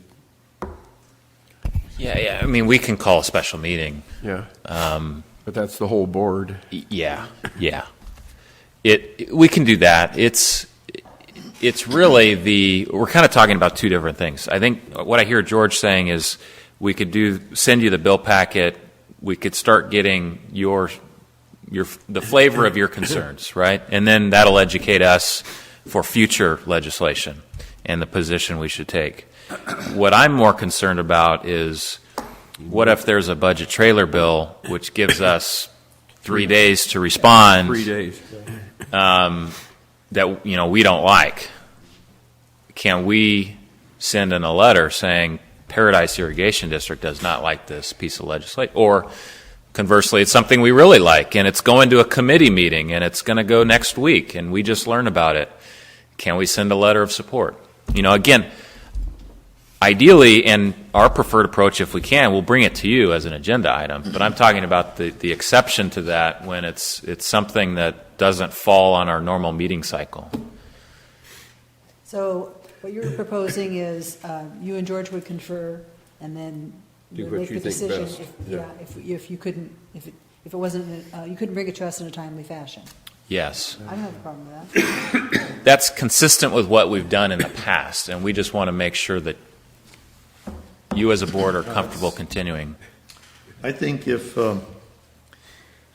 something comes up that you have the appropriate amount of time to bring to our attention, then you should. And if you don't, then that's what we pay you for, to make that executive decision to do whatever you need to do in PID's best interests. And if we don't like the way you do it, then we fire you eventually. And if we do, then you just keep doing what you're doing. Good. We have to trust you, I guess. Yeah, trust but verify. All right, that's my report. Okay. Thank you, Dustin. Thank you. Yeah, And thank you, and you Justin. glossed over, I had a couple of comments here, and you didn't Oh, I give me didn't look what's on appropriate. the staff report. You went right to legal. I didn't. but- Legal spoke up and said I had But I just ignored wanted him. to notice that We can't ignore It was it. my that fault. It was my staff fault. wasted no time in replacing fireflies. I see that. Oh, yeah, yay. That's part of your That's next. report, isn't it? Isn't that part of your? That was part of the staff reports. Yeah. That's what we're on now, by Yeah. the way. Okay, Maintenance. Staff and billing report. is mainline leaks also part of that staff and building Yep. report? Yeah. All Okay, these- all then these I apologize. Well, you don't have to apologize. My I've bad. only made about 6 screw-ups so far. Okay, so now we're on to that one, so I get to say what I was going to say anyway. Okay. So I'll say it again. Staff wasted no time in replacing fireflies after we told them that they could. I see that. But I will note that, I can tell you there's a little more to that. So the meter shop has got plenty to do, and we've got 2 guys as winter work now trained on how to deal with all the firefly investigation issue. So while it's winter, those guys are jumping on it, because once construction starts, we may not have the people to do that. So we're good trying to answer. get ahead of the curve right now. That's a very good answer. It wasn't more failing units, it was just you guys being on top of it. Yeah, good. The other thing I wanted to notice was, I recall when I first came on the board, you were constantly complaining about leakage. And I got a comment on the fact that It's pretty small. isn't it? so far to date, 2017, we've had 5 leaks. And 2016, there were 83 leaks. 2015, 115. 2014, 100. So we're going in the right direction. And so far, if we keep this pace up, 2017 is going to be a banner year for no leaks. So I just want to point out, somebody must be doing something right. I got a reply to that. Well, but you get your turn. It's my turn All now. right. And I'm just saying that from what I see, it looks to me Dropping. like we've made dramatic improvements in our infrastructure, our distribution system, as far as leaks are concerned anyway. At least that's what the data is telling me. I just want to make that comment. Now you get it. Another 25 years of line replacement, we'll have it down to almost zero. That's basically It's not the what number what of I was those, gonna that's the say. size. Yeah, that's right. I like the idea we're going to replace pipe this summer. There's only 20 feet reported so far this year Yeah. and last year. Must be that good zinc orthophosphate Oh, keeping yeah, it from right. leaking. Yeah, that new formula. Okay. Anybody else now, please? You have questions about this? This is next to the last thing on the agenda. Let's see. Anybody else have questions on, I have one while you guys are looking. On 125, page 1, it talks about lake activities, the Kids' Day, boating and parking. The Lake Committee usually has at least one more meeting before the Kids' Day. That's the big thing. I want to invite all the directors to go to that. And Dustin even went up and fished one year with Sepp and had some fun getting the lines out of the field. Well, I wasn't with Sepp. We were competing for the. Oh, okay. But it's just great friendly at all. Great for children and grandchildren. Wait, let me correct the record. It was our children, not me personally. What happened to these items? Oh, Kids Fishing Day, The okay. rainbow trout thing and, We did it. Oh, okay. oh, that was all, okay, got it. All right, so that covers it. Okay. Don't have But it. it's really important, and you can read the paragraph, but Tanya, what did you do with your kayak? It's in the office now. Yeah, it's in the office, and they're taking money for tickets for that. I need to buy some. How's that going? Do you know how it's going? Is it going okay? Oh, okay. Not heard. As it gets closer and the weather gets better, but after this week, I would imagine it really. No, what we need, Tanya, is that shotgun. We always get in trouble because of the shotgun raffle. That's the big money maker for the district. But the district doesn't raffle the shotgun. You No have to make guns? sure. Oh, come on. The local sporting goods store does it. You got more money on the kayak? What do you shoot the fish with it? That's hard to believe.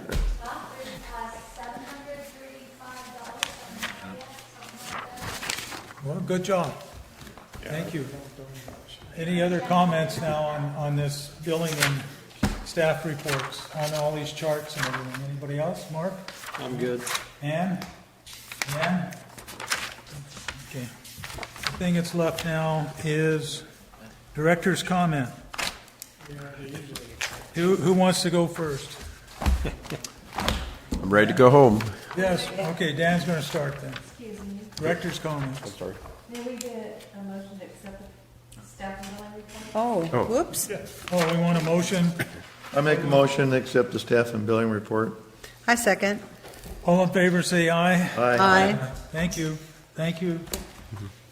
Georgiana, please the next time, I couldn't understand you because you were being so nice, putting your hand up like this.